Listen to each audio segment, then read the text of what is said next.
Evening all. Welcome back to Beyond the Lane, episode 19. Big up to everybody watching. Big up to everyone in the chat. Hope you're all keeping well. Right, bit of a change of lineup tonight, guys. Someone pulled out, I'm afraid, and someone else didn't let me know, so I'm not sure. We got Charlie, No Filter FC, coming on in about 20 minutes, 25 minutes. He'll be joining us tonight. So I have to say a big thank you to Eugene and Mark, who have jumped in at the last minute. So big up to you two, man. Thanks so much for jumping on the show with me and Nige. All's good. All is good. You hope you guys are good. And Nige, how are you tonight, mate? I'm good. I wasn't really in the mood to talk Spurs, to be honest, but then that was some kick-ass music. I really enjoyed that. And it's got me in the mood. I'm ready to go. Yeah. How you doing? Good, man. Yeah. Thank you, Nige. Yeah. Anyway, thanks for everyone for joining us tonight. A difficult time being a Spurs fan right now. We've got a lot to get into. Let's say a few hellos to people in the chat. Let's have a look who's here. Let's see. We've got Tom. Big up, Tom. Thanks for joining us. Hope you're well. Big up, Archer. How are you? Big up, Adam. How are you? Hope you're good. And yeah, I'm sure there'll be some more joining us as the show goes on. So, look, what we're going to be talking about tonight is obviously that Leicester defeat, which leaves us with no wins in the league since the beginning of December. We'll obviously be discussing our manager. He's still here. We'll be talking about what action needs to be taken against the board. Time for change. We'll be getting into that. We'll be looking ahead to the two forthcoming fixtures against Elsborg and Brentford. Still no transfers in the window. What's going on, guys? I'm sure we'll touch on that throughout the evening. So thank you, everybody, for joining us. Let's say hello to Fran. Hello, Fran. Evening to you. Hope you're well. So, where are we going to start tonight? Now, let's start off with that. Let's start off with how you all guys are feeling, to be honest. Eugene, how are you after the weekend and what you saw and witnessed? Yeah, it's shocking. To be honest, losing to Everton, I said if we lose to Everton, Ange has to go. But even in the Everton game, it's away at Everton. I could see us dropping points. I thought we're going to get a point. Losing to Leicester at home, even with all our issues, is inexcusable. So there's not much else to say. I did not envision that. And of course, that, Jamie Vardy, who I hate in a sporting sense, but he always scores against us, that prick. So I expected him to score, but, as I was saying for a while, just our issues, we don't have anybody who can score. Sonny was actually doing pretty well finally, but other than him, we're toothless up front. There is nothing. So, yeah, unexpected. I expected us to nick a win, but yeah, sad to see. Yeah, it was Jamie Vardy. Many predicted that he would get on the score sheet, didn't they? I was expecting Winks and Skip as well. Yeah, we saw Winks back. Mark, how were you feeling after that game? It's same old. I don't know where this club's going, man. Honestly, now you can say, well, really, it's unfortunately. I can remember 1977 when we got relegated. Not much, but I'm just about old enough to remember it, and it's very similar, man. It really is. It's whether we like it or not, we are in a relegation fight.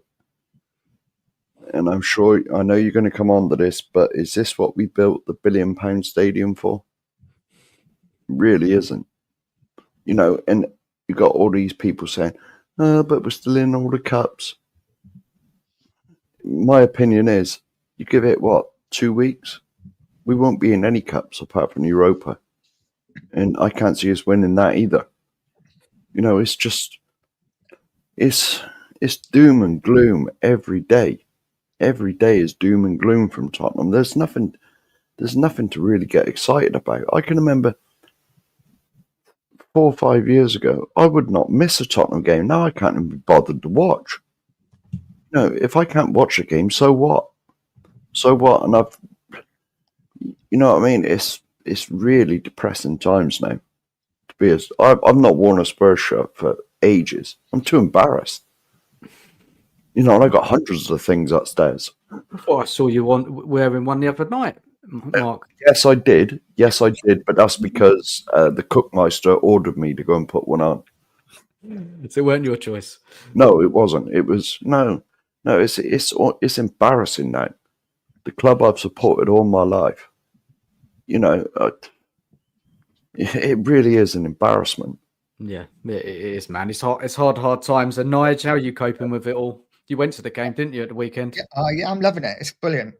I'm having the best time being a Spurs fan at the moment. Did you get a beer that filled up from the bottom? No, I didn't buy anything in the stadium at all. It was such a flat performance. You know, from the first minute. To be fair, the fans did their best. First 20 minutes got behind the team. But it was just so flat. And Spurs, I don't know. I guess I feel like all of you, just a little bit empty with the club at the moment. You know, usually you go to Spurs, and I'm like probably many fans who probably go to Spurs maybe a couple of times a season. It's a treat.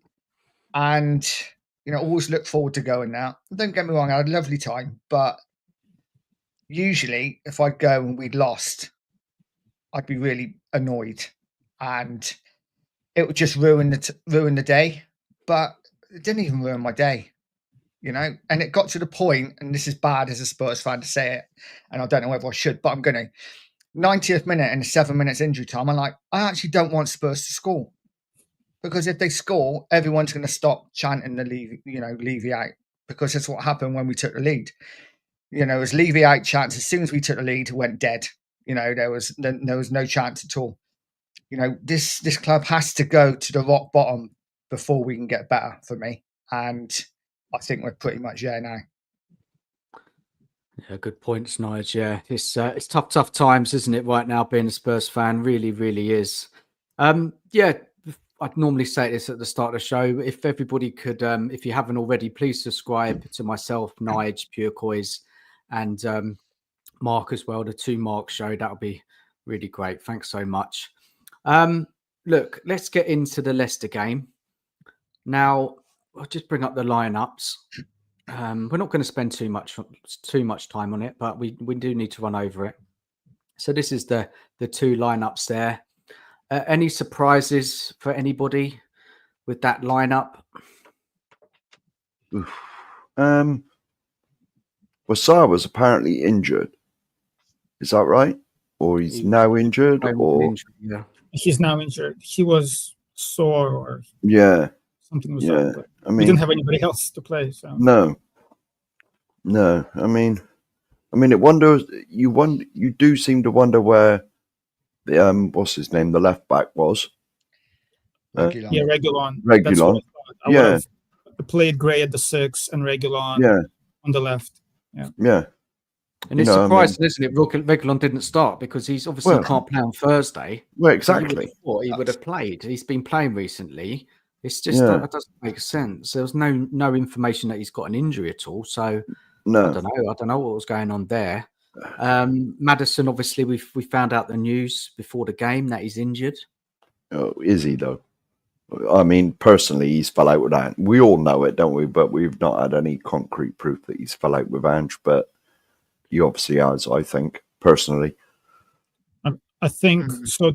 Before the game, at least on the US broadcast, they said he was sore, but now it came out he's out for 2-3 weeks. Is that true? Yeah, he's definitely out for that long, Eugene. Yeah, that's what somebody posted in the chat. Or so he's going to miss them games against Liverpool and Villa, and exactly he's going to miss. Yep, cup games. What great news that is, eh? Terrible news. Look, I just wanted to. Was that it, guys, regarding the starting lineup? Would you have done anything different? There obviously wasn't a lot of options. Basuma's just coming back from injury. He was on the bench. I get that. Gray in midfield.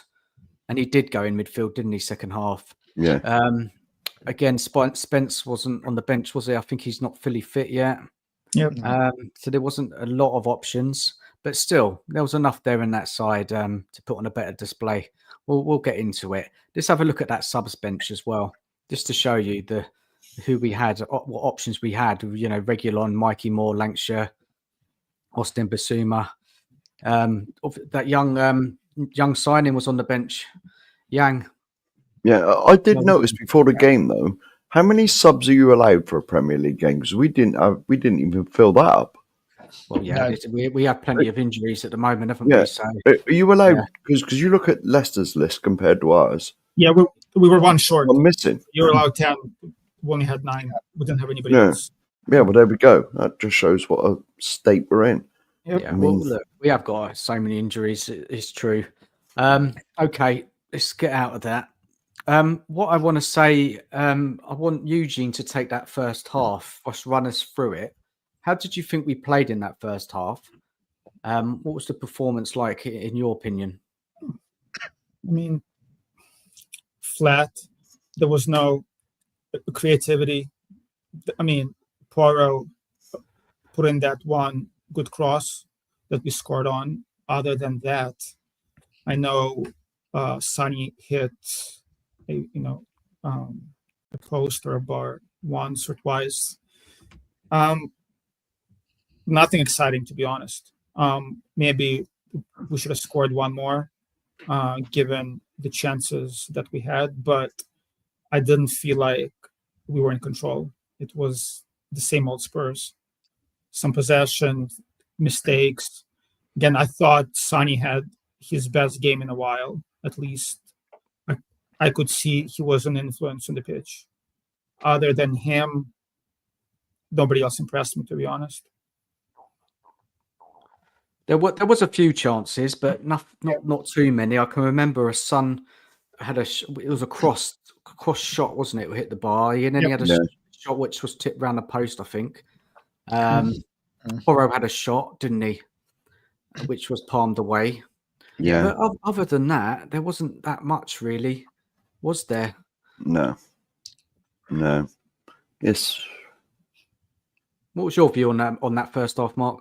Yeah, you can tell, can't you? The players are literally running on fumes. Yep. You could see it even in the first half. The second half was even worse. But like they are genuine. I know we have got a break coming up soon, I think. Or we've certainly got a few days off where we haven't got any games. If I was, I'd send them off somewhere. Just say go on holiday for a week. Don't worry about training because they're done. They're absolutely spent, all of them. Because we've had basically, Ange doesn't rotate anyway. He didn't when we had a full team, let alone when he can't now. We've only got half a team, unless he's going to throw all the kids in. But you can't do that because the step from the under-21s to the Premiership is so great. They just get eaten alive. So, I mean, you've got a question. Where are the signings? What, we now the 28th? Where are the signings? To add, Dan, if you put back that slide with the benches, if you look at Leicester bench and our bench, I mean, even at least they had some players who could come in and make a difference potentially. So and that's Leicester. And then look at our bench. I mean, it's laughable. Yeah, it's very bad, isn't it? The injuries at the moment. It is. There's no. You can't say anything else about it. It is really bad. But that first half, I thought we edged it in chances wise. Yeah. And we certainly deserved to be winning at halftime. We got the goal, didn't we? Richarlison with the header, nice cross. And then you're thinking, okay, this push on now, but we couldn't get a second goal. And then, the second half, Nige, what happened? I don't know. I wasn't even comfortable in my seat again, and Leicester had equalised, but it was so obvious. We were so open. I think there's a 50-50 tackle, something happened, and the ball went down the left-hand side. Porro, as always, was nowhere. And it was just a simple ball in the box. I haven't actually seen the goal again. I know a lot of people around me saying it was Kinski's fault. But like I said, I haven't seen the goal again. But as soon as that went in, Spurs were done. You could tell. I mean, even in the first half, there was a moment in like 15th, 16th minute when we'd been on an attack. Leicester had got the ball back. And Richarlison was literally had his hands on his knees. And that was in like the 16th minute. I just think the players are done. Like Mark said, I think the players are absolutely shattered. And for me, this is where, and this is the only thing I will say, this is where I slightly feel sorry for Ange Postecoglou.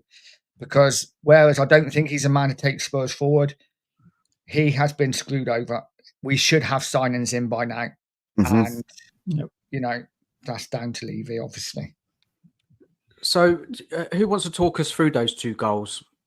Anybody want to take it? Eugene, what was your view on those two goals? The second one, I don't remember. I just remember on the first goal, if I recall correctly, Poirot turned the ball over and did not track back. And I was looking, I'm like, and I wasn't understanding. He turned it over and then he was pointing at the defenders to cover for him. So either he's exhausted or he's lazy. I'm assuming it's the first one. He's just tired. But it's the same mistake we've been making again and again. Bissouma made that mistake multiple times in the past. And Porro as well. Just a silly turnover and not tracking back. So, you know, everybody knows I've been defending Ange for a while. And I was saying, yep, a lot of the mistakes are individual mistakes on players. But having said that, when we see the same mistakes again and again, it has to be on coaching. Again, even though I put that goal on Poirot and his mistake, but we cannot have the same thing happening again and again. What else is happening again, like over and over again, is once we give up a goal, the second goal comes 5 minutes later. Heads drop, something happens, and that's it. Like, the leadership isn't there, as we talked about many times before. So I knew once we give up the first goal, then the second goal was coming a few minutes later, and that's what happened. So same mistakes as always. Same players are making mistakes, and same lack of mentality is rearing its ugly head again. So it's a Groundhog's Day. Same thing as we've seen before. It happened again. That second goal, wasn't it? It was so open in the middle of the pitch, wasn't it? Yeah. That player, what was his name? That remind me of that guy. I'm not. I don't know of him. No. I can't remember. I can't remember who it was either. Played well though, didn't he? Yeah, good finish. Yeah. But nobody closed him down. Nobody tried to take the ball off him. It was just. We've seen this in multiple games. Yeah.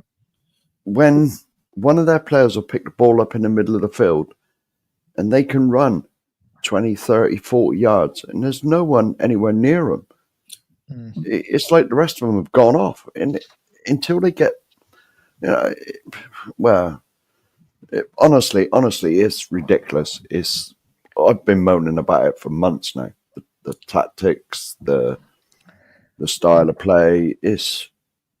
I said it wasn't sustainable at the start of the year when we started losing, and you can just see it's all coming on the roost. The players are shattered, you know, and I think the vast majority of them have sort of given up with the system.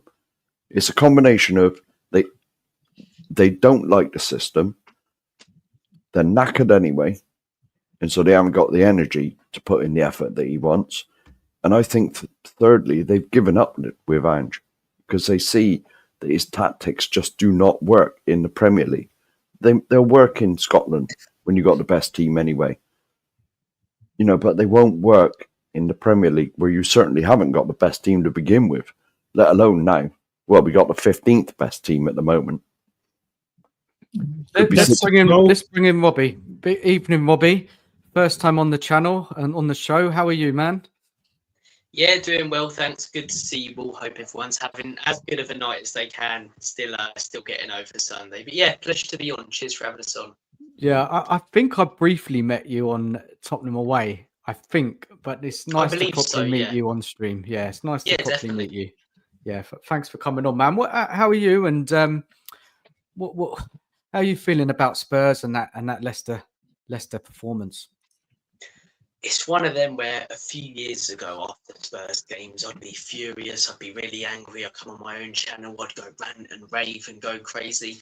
And we sort of lost, and I just felt pretty emotional. So sort of just move on with like 5 minutes after, because we've become so used to it this season, especially, but really over the last few years, where it doesn't affect me as much as it used to, that we're losing at home to a team like Leicester. But seeing a lot of what went on yesterday on socials, as I say, video that Sava put out, I don't know if you guys have mentioned it on here, trying to unite the fan base against the ownership. It's promising, and it makes you think, as painful and sad and depressing as things are right now, do things need to be worse in the short term to unite people together for things to be better in the long term? I think in regards to the manager, I've wanted him out for a few months. Last season, I could see the cracks, but I said I'll give him a chance in his second season.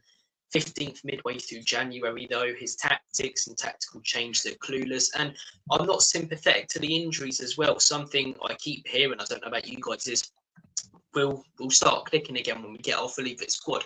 We're never going to have our fully fit squad. People were saying, when Richarlison comes back, we'll then have a backup for Solanke, because he didn't play Lancashire and he played Solanke game after game after game. Now he's out injured. Then when Solanke comes back, Richarlison will probably be injured again, because he's going to start game after game. Then when Spence comes back, Porro will probably be injured, because he's not going to rotate whatsoever and start people game after game and run them into the ground. We're not going to have that fully fit squad again this season, because of the amount of injuries we've already got and how that causes us to play everyone else. But yeah, I think the manager's got to go. I think these players are overhyped. I just think it's a real mess at the minute. But a lot of positive signs in the fan base so far. Obviously, actions speak louder than words, but good to hear. Yeah, cheers, Robbie. Yeah, we'll be getting onto that a little bit later on in the show about the time for change and all the action. What hopefully is going to happen, and if people get together across all different channels on YouTube. But look, let's say hello to Charlie, No Filter FC. How are you, man? Thanks for jumping on. Yeah, big up, Dan.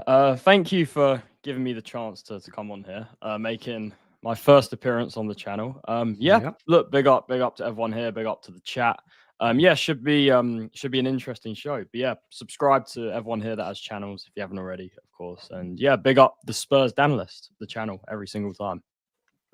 Thank you, Charlie. Look, I've been on your channel briefly before, so I have met you. But no, first time on the show. On the channel. That's great, man. Thank you for jumping on. We're just going over the Leicester game. We weren't going to spend too long on it. Do you want to give us your thoughts on that second half performance and the drop off in it? Really, we conceded those 2 goals early in the second half, and we just never came back. The Leicester game. I mean, I'll be honest. First half, I know we went 1-0 up, but I wasn't too inspired, to be honest. I didn't think we were that great first half. I thought, look, Porro got the cross, which is what I've been calling for our wing backs to do for a long time now. When you get these players out wide, we see it when they get crosses in. Porro, it's bang on the money usually, instead of the inverted fullback stuff we've seen pretty much under this manager forever.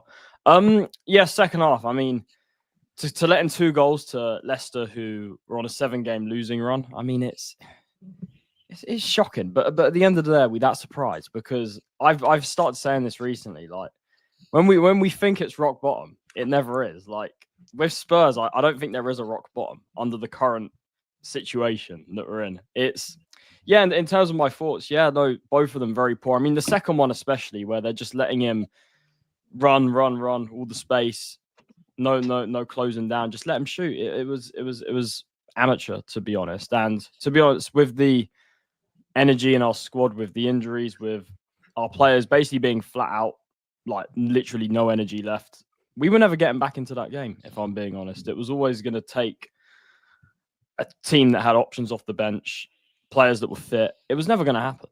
So for me, the Leicester game, it was poor. It was so poor. Even I thought we'd win that game, if I'm being honest. I thought we'd draw with Everton and I thought we'd beat Leicester. Even I was wrong about that. So, yeah, Dan, it just rubs salt into the wounds, really, doesn't it? About where we are in the table and the fact that the transfer window has basically been non-existent from our part. So, yeah, no, the Leicester game for me just a shit show in general, absolute shit show. And did you predict us to win, and then everybody else on the panel? Did you think we'd lose this game? Because I thought this was the game. I thought we would win out of all the fixtures. No, in Jose's predictions league, I put us to win 2-1. 2-1. I said the same. Thing. Yeah, I said 2-1. But I said we win, yeah. Yeah, I was hoping we won. I was hoping we won, Nige, just because I knew you were going. I know, typical. Yeah. Look, so everybody thought we'd win this, yeah? That's what I'm hearing on the panel? Yeah? Yeah. And, I predicted a couple of weeks ago that this was the only game I thought we would win in the next 10. Yeah. And we've lost that. So, I mean, we just can't win a game at all. Anybody want to say anything about that second half before we kind of move on to the stats and some other bits of data from that game? I just got one question. Where was Lancashire? You know what I mean? He takes a striker off. Just put Lancashire on. He's young. He's hungry. Put him on. We needed a goal. We were 2-1 down. He brings him on, 94th minute? Well, thanks very much. What's he meant to do in like 3 minutes? 5 at the most. What's he meant to do? I honestly, this manager is the most... I don't mind saying my age. I'm 54 years old, and this is the worst manager I have ever seen at my football club. And I've seen some dark... Well, I saw 77. I told you at the beginning. I can just about remember 77 when we got relegated. And this is the worst manager I've seen. But 77, we went down under Keith Birkinshaw. But look what he done when he come back up. But we were a different club back then. This is the worst manager I've ever seen at my football club. Yeah, he's very bad. Now, that point, Mark, you said about Lancashire, I thought the same as well. I was quite surprised that we didn't bring him on. We needed that focal point. When Son went centre forward, we didn't see him, did we? I don't think he did anything in that second half. Well, he's never been a striker. He's never been a striker, to be honest. He's been sort of a secondary striker because, all right, he has performed when Harry got injured them few times, but he's never been a sole striker on his own. He's not big enough to start with. It's like the same. More of an inside forward. Inside forward, hasn't he? I was just about to say he's never been a left winger either, but Ange seems to poke him at that. He's not a left winger. He's an inside forward. I mean, to be honest, I don't think Lancashire would have made a difference. I mean, against Everton, when he came on, he didn't really do much. I wasn't impressed, maybe. So I just, given our options, I don't think anybody off the bench would have made a difference. Yeah, but Eugene, I thought you were kind of singing like the youngsters' praises, like you wanted them to play. How come? Why do you not think he could have made a difference? Well, I mean, I agree that given how we played, I'd want to see him earlier. That's definitely what I would do too. So with what Mark said, I agree. I just don't think it would have made a difference. We don't have any game changers on the bench. Even if you look at Leicester, they have Patson Daka on the bench who can come in and score a goal. With us, I do want to see the kids. I do want to see Lancashire. I just don't think, based on what I've seen from him, he'd make a difference. Fair enough. I would have thrown him on there. We had nothing else to lose. Yeah. We needed someone to try and score a goal. Guys, any thoughts on Lancashire? Do you think he should have played a bit more of the match? Anyone else want to say? I think the thing with Ange, the thing that's frustrating me is that when we're trying to chase a game, he doesn't kind of throw the kitchen sink at it, in the sense that, you see, I'm not saying we're in a position to do this because of the injuries, but let's say if you're chasing a game, what you see clubs do is they'll put a centre back up front, just like route one, change it up. I mean, I see Spurs, we're playing like tiki taka in the 90th minute. Like, you know what I mean? So for me, look, if Lancashire's a striker on the bench, why not go 2 up top? Put him alongside, whether it's whoever's up there with him, go 2 up top, change it up. But the problem with Ange is we're not going to change. It's who we are, mate. No. So he could have gone 2 up top. He could have played Lancashire up there with Son. Son could have run on behind. You had more on the left. I don't like Kulu. I didn't like that Kulu performance. I know he's tired, but it was one of those games where we see him run down blind alleys, wasn't it? He's not a right winger. He's so much more suited, more centrally on the pitch. Guys, what do you think of Kulu's performance? He wasn't really on it, was he? To be honest, I want to see him at the 9 maybe, because I think he's strong enough. He's stronger than Son, so just even putting him at the 9. But the issue is we don't have anybody to play on the right hand side. He's the only one. I disagree, mate. I think in the 10 that's where he's best. I think when he's played there this season, I agree. No, 10 is number 10 is his optimal position. But I'm just saying, like, given where we are right now, putting him in the 9 instead of Son when Richie, came out, maybe that's what I would have done. Because I think he played as a 9 for a few games for us, and he wasn't too bad. Then that's the thing. Who do you play on the right if then you put Kulu? We have nobody, so that's the issue. Look, Ange could have done something, but he didn't do a lot.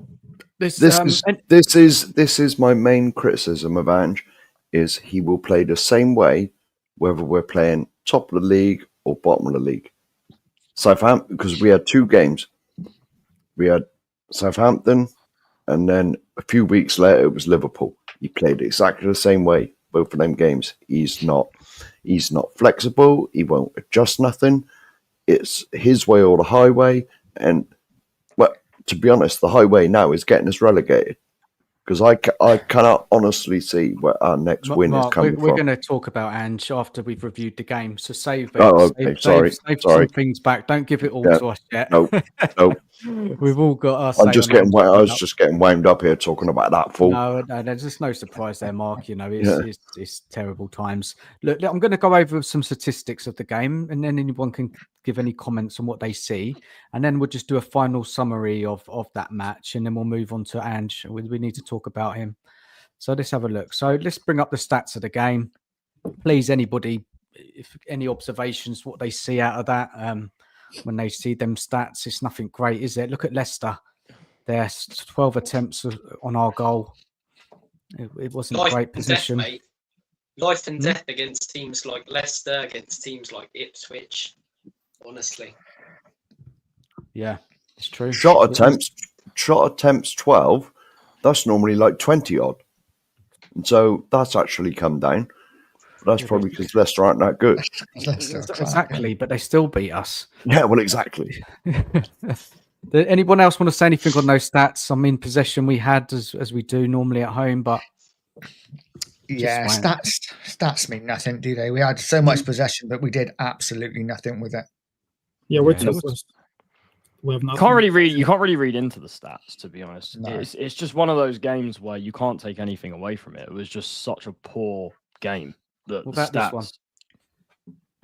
Yeah, I mean, sofa score. Yeah. You're not a fan, Charlie? I don't know. I mean, the momentum bar. I don't really know. I don't really know what it's determined on, to be honest. I don't know how they put it together. Would you not say that's a reflection of the match? Probably.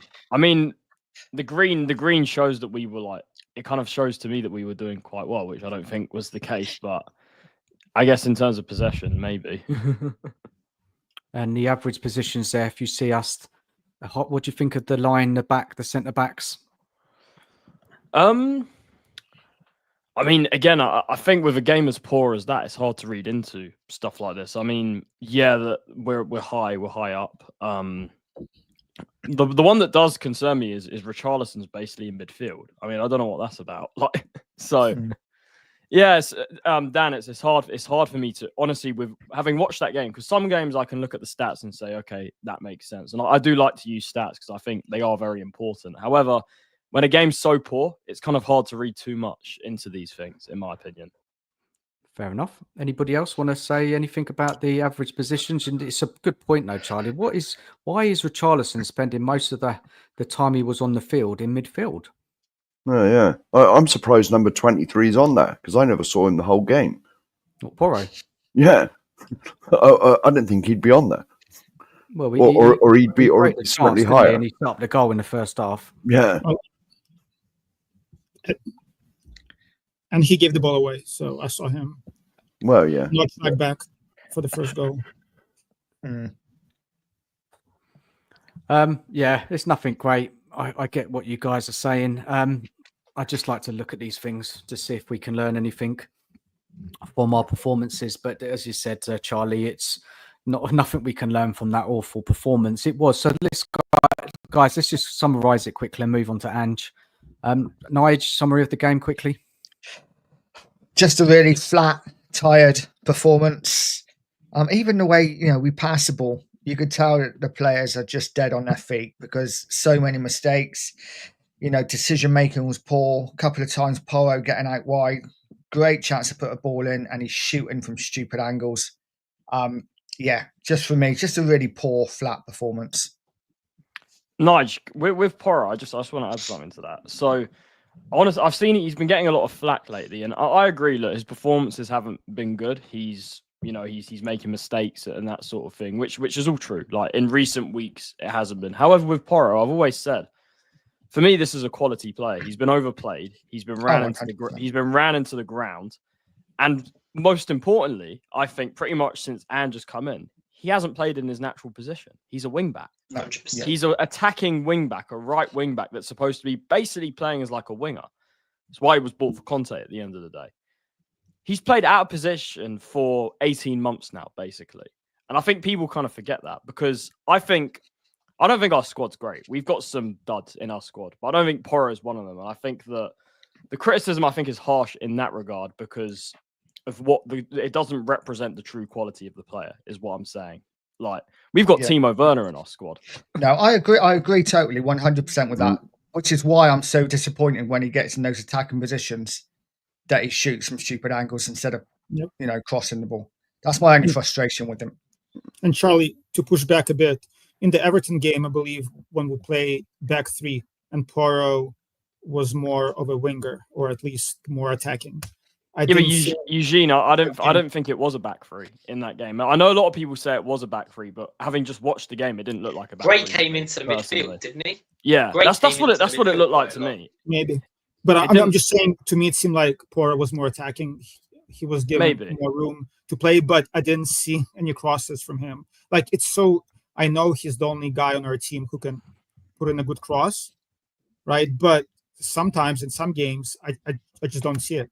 Against the Everton game, I just don't see it. But then that's even if it wasn't a back three, that comes back to what I'm saying about him being basically ran into the ground and not having any energy. So it works in all these different ways, personally. Yeah, and that's why I said at the start, with Porro is where a lot of the players are really tired. They've been running to the ground. Decision making is different when you are tired and you make mistakes, and these things happen. Listen, Porro's a great player, but he needs a rest.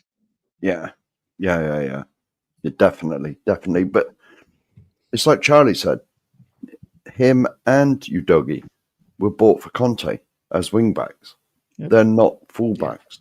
I know it's it's very similar. No, it's not.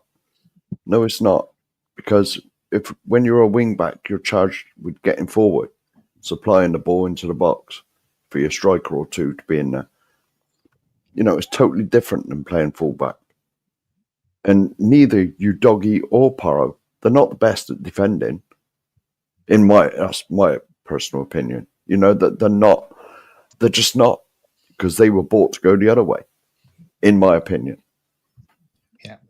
Yeah, I agree. Under a manager who plays more of a low block, who would play with a back 3/5, with them being the wide players, I think they'd be fantastic. See, a lot of people saying, Porro's not marking his man there when we're caught out in transition. It's because he's being told to invert into the midfield every time we have the ball. So it's far more of a tactical thing for me. Yeah, obviously he can do better with things. Occasionally he can put in a better cross than he does. But I think he's one of those players who's let down a lot by the system and will be a lot better 100%. under a different kind of manager. Like under Antonio Conte. If Conte had Porro as a player, I think he'd get the best out of him. And Udogie, to be fair, wide players putting crosses in for the target man Solanke to maybe flick on to a Son, It's like Robbie. We give Conte Chicken Royale and Sessegnon, and yet you're not like. And what you could have done. This is what I'm saying. Our squad, when everyone's fit, I think the back five is the best formation. Personally, the defense we got now, Conte would have loved that. 100%. 100%. Yeah. So, guys, anybody want to say anything more about that Leicester game? And then we're going to move on to some Ange and some damning statistics. No, we're done with that game. Very, very disappointing. Very disappointing game, wasn't it? And we still were without a win in the Premier League since the beginning of December against Southampton. 5-0 away. This run is madness, isn't it, guys? Absolutely madness. How we can't win a game against anybody. Obviously, we've had a couple of cup victories, but the league form has been atrocious, and we sit 15th in the league. Let's bring up that table.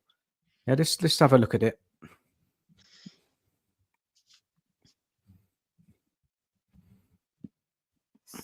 Yeah, let me just take down that comment. Hold on a second. We're nearly off the screen because of the comment. That's how low down we are. Let me get the comment gone. Hold on a second. There you go. Shocking.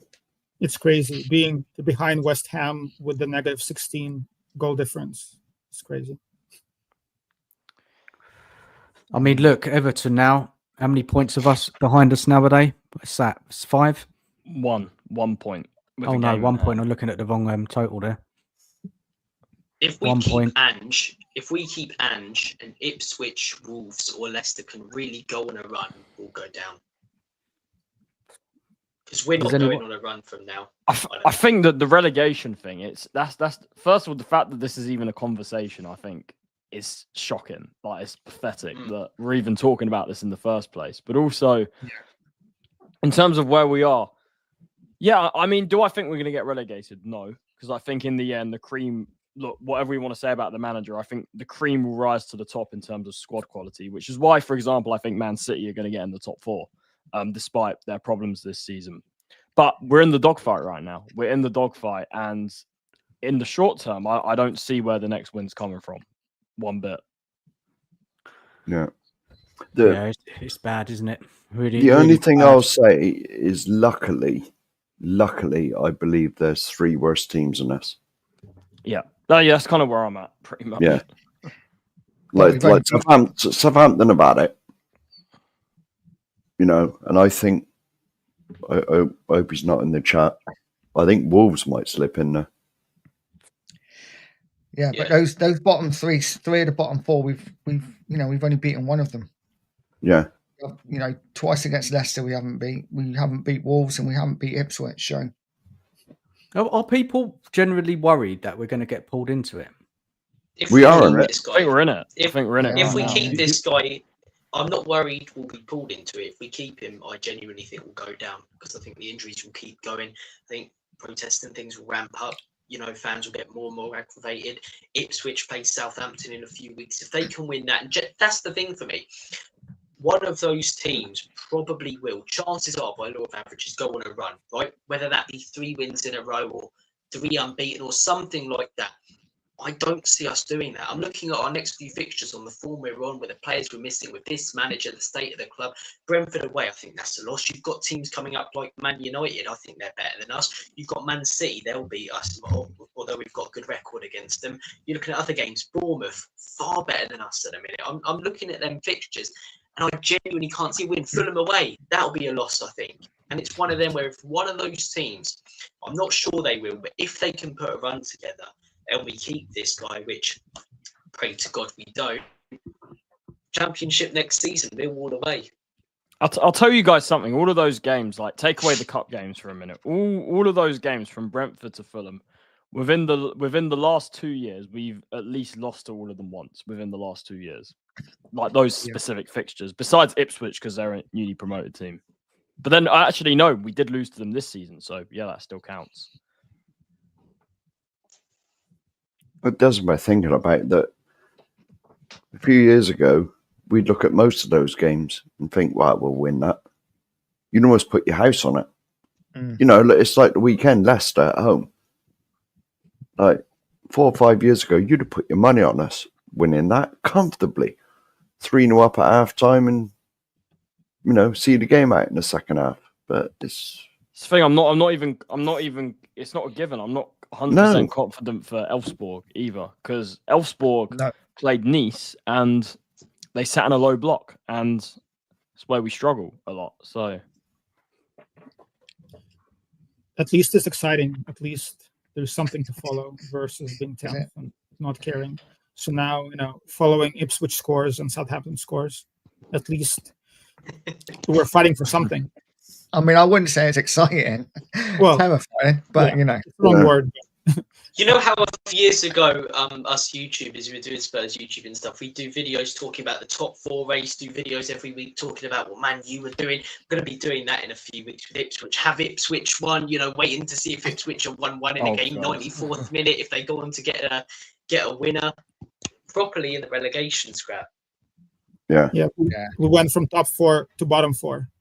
So we're in a race to the bottom. And this is what we built a £1 billion stadium for. Yeah. But I'm sure we'll come on to the owners in a bit. I know. It's who we are, mate. Yeah, it is. Mark, that's your tagline, eh? That must be your tagline on your channel, eh? £1 billion stadium, man. I must have said it 30 times, 40 He's times. right. He's bang on. We've only done 4 shows, I think, or 5. We've done 4 or 5 shows, and I must have said that about 20 times each show. Oh, guys, crazy. Let's get some other damning stats up there, because I've been seeing them all since Sunday. So bad. Let's have a look at them. Where are they? Here we go. This is one from you, Nige. I think you sent this to me. After Sunday's defeat, 15th in the Premier League, collecting 24 points from 23 matches. 8 points above the relegation zone, closer to bottom place Southampton, 18 points than they are to league leaders Liverpool, 27 points. They have won just one of their past 11 Premier League matches, winning 1, drawing 1 and losing 9. Shocking. They've taken 4 points from the last 33 available. Tottenham have failed to win any of their past 7 Premier League matches. Their longest winless streak in the top flight, a 9-game run back in 2008 under Ramos. The defeat against Leicester was the first time since a loss to Notts County in 1912 that Spurs have lost at home to a side who had lost their previous 7 matches in a row. What crazy stats, eh? He's breaking so many records. How many? We've broken all of them this season. All the records. It's a madness, honestly. And there's more. Yeah. There's more to come. Let's just get them out there. Look at this one from December we saw on Sky Sports. Mm-hmm. That's shocking. I think. Do you know what this? Do you know specifically? Do you know what that tells me? Errors leading to shots.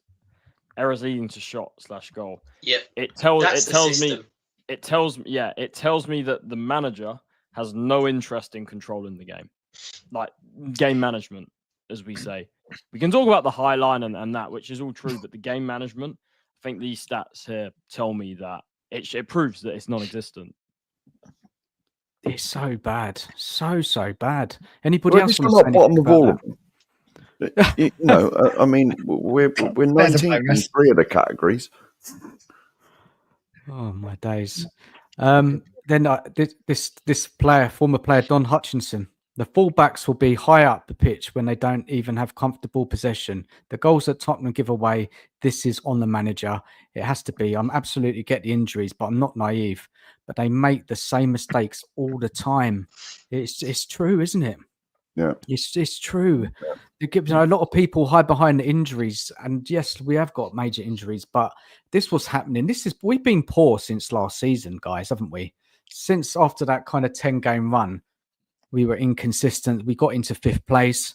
But if you look at those with the performances that second part of the season, They weren't great then. Do you remember that run we went on where we played all the top sides? We lost 5 in a row, something like that, near the end of the season.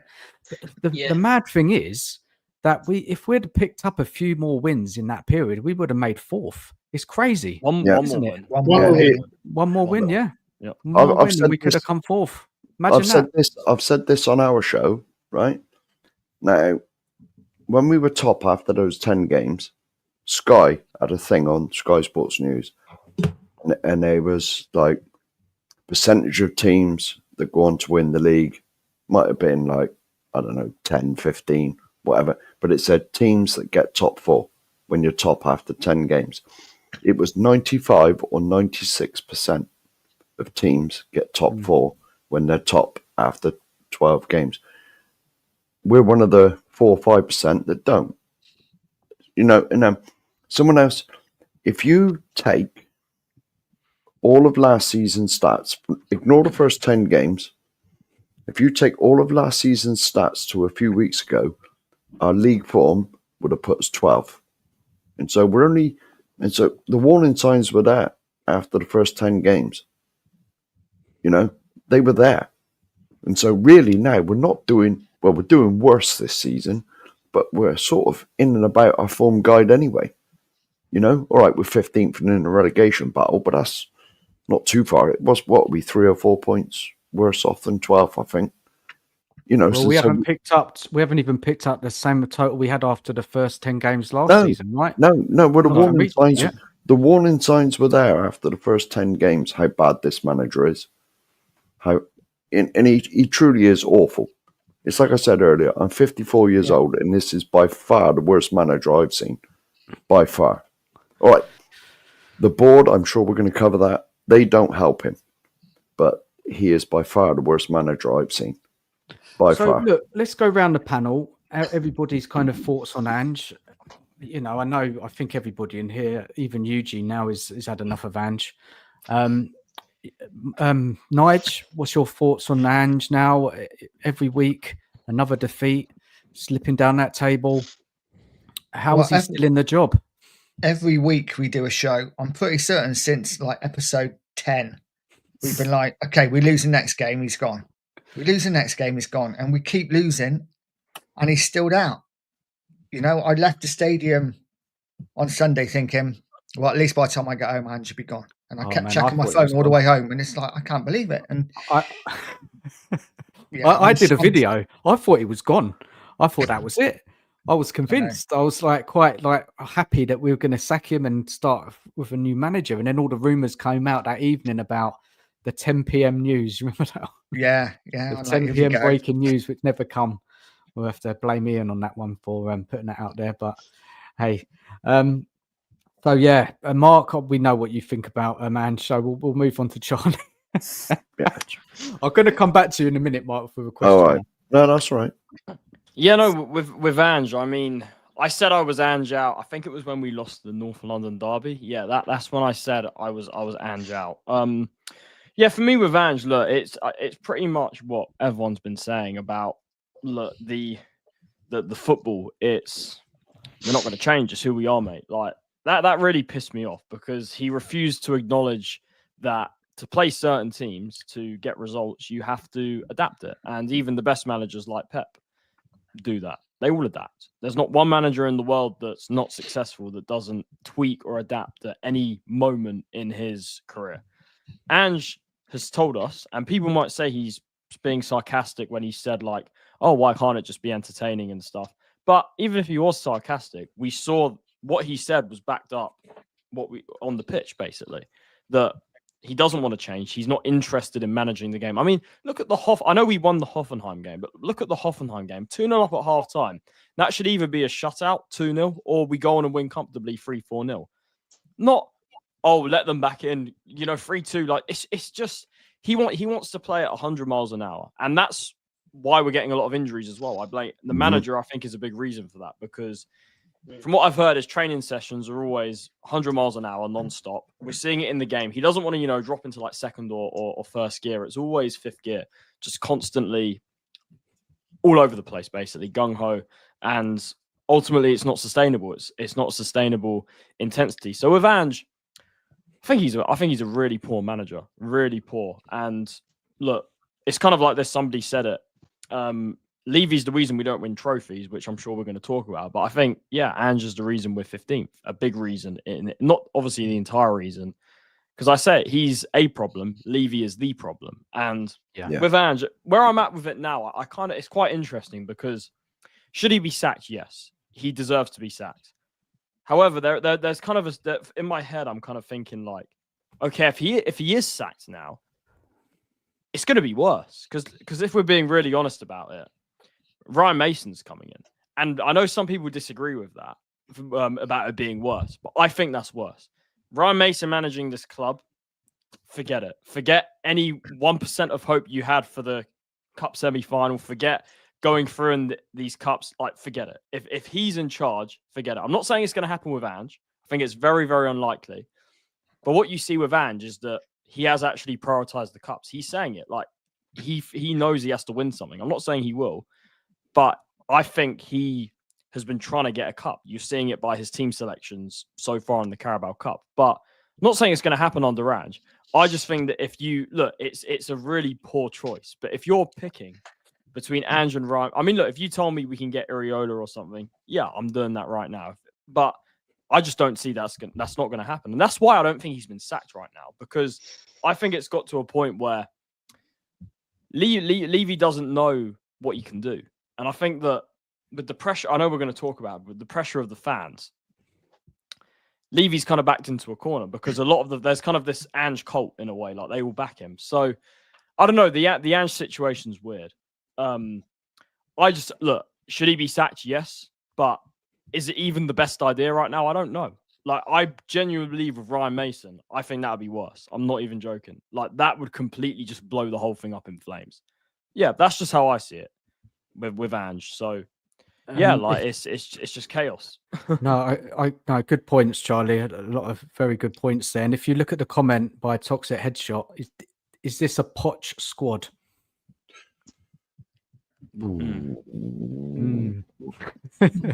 How much the pigeons, that one? Possibly. Yeah, possibly. And then Charlie, you're talking about, you wouldn't want Mason. I wouldn't want him either. If it was like a Poch coming in, would you be happy? Oh, over the moon. Poch? No. Poch is a Judas. No.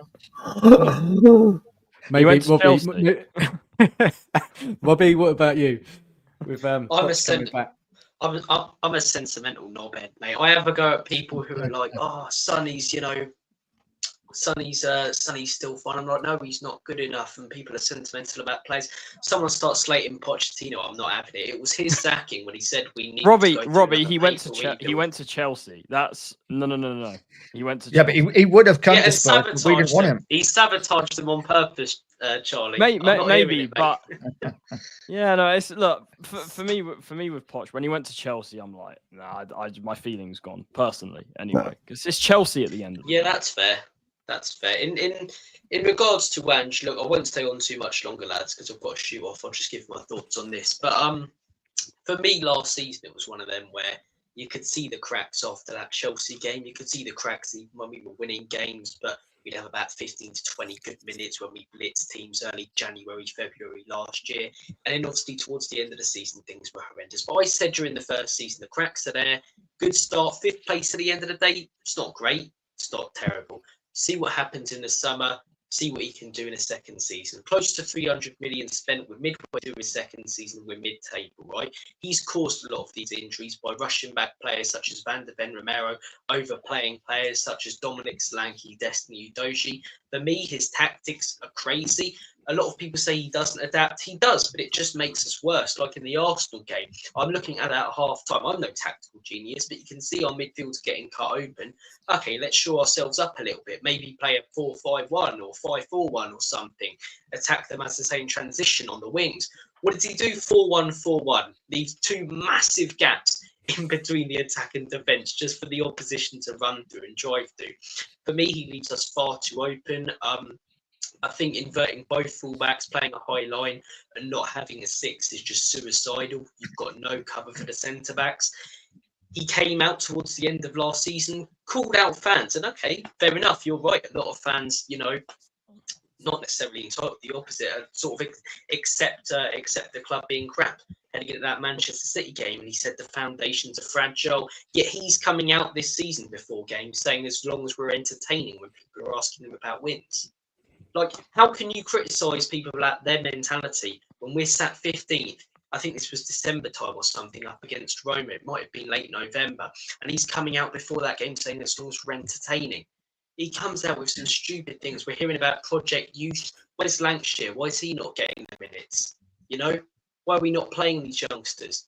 It really does my head in. And a lot of people last summer criticised me because I said I don't see things improving because we've only gone out there and signed youngsters. Part of that's the ownership, obviously. Part of it is Ange, because he said I'm happy with this squad and there's no reason why we can't contend for the league. So all I'm doing is holding a man to his word who said that there's no reason we can't contend for the league. And he's got us 15th place in January. Robbie, I said he accepted the summer window. I said that if he truly cared about winning, he would have walked 100%. 100%. And it's one of them where if he wins a cup, I'm a Spurs fan, as much as I've been called toxic, negative, and all sorts of names for wanting this manager out. I'll love it. I'll enjoy the day. It'll be great. Robbie, I'll even say this. I've always maintained about the cup. I've always maintained this. I'm not saying we're going to win a cup, but if by some chance we won a cup, I said for me that buys him another year because he wins. I disagree. He wins a trophy, fantastic. We celebrate it, but we're in a relegation battle. I'm sorry, with 300 million, as bad as the owners are. If we get relegated, that's a whole. If we get relegated, that's a whole different conversation. But for me, if he wins a trophy, as long as we don't get relegated, if he wins something, for me that I've always maintained, and I don't want to flip flop. I've maintained it from the start. If he wins a trophy, that's what buys him another year. But then, if the start of that season, if it's still the same, if nothing's moving forward, then then he needs to go. That's fair. But for me personally, no matter what he does now till the end of the season, his tactics, his contradicting comments, and the nonsense he comes out with. I agree. I agree. All the stats we've seen recently, there's just no way back for this guy. The owners, for me, by a country mile, the biggest problem. Looking at the bigger picture, will we ever contend for league titles under these owners? Not in the near future. 100%. Robbie, I've wanted pretty much since September. I've wanted Ange gone. I've been Ange out since. Yeah, no, that's fair. So. That's fair. I think for me it was that Ipswich game. But what I'm saying about the owners is, for me, they're the reason we're not first, second, third, fourth. Who's the reason we're not fifth, sixth, seventh, eighth? Ange, we've got a good enough squad not to be 15th. It's not a great squad like people overhype it to be. It's not title contending. It's not worthy of winning trophies, although we might go on to get one this season. But the reason we're not contending for leagues or winning them, that's the owners. When we heard this new stage, and as Mark said earlier, was going to be game changing.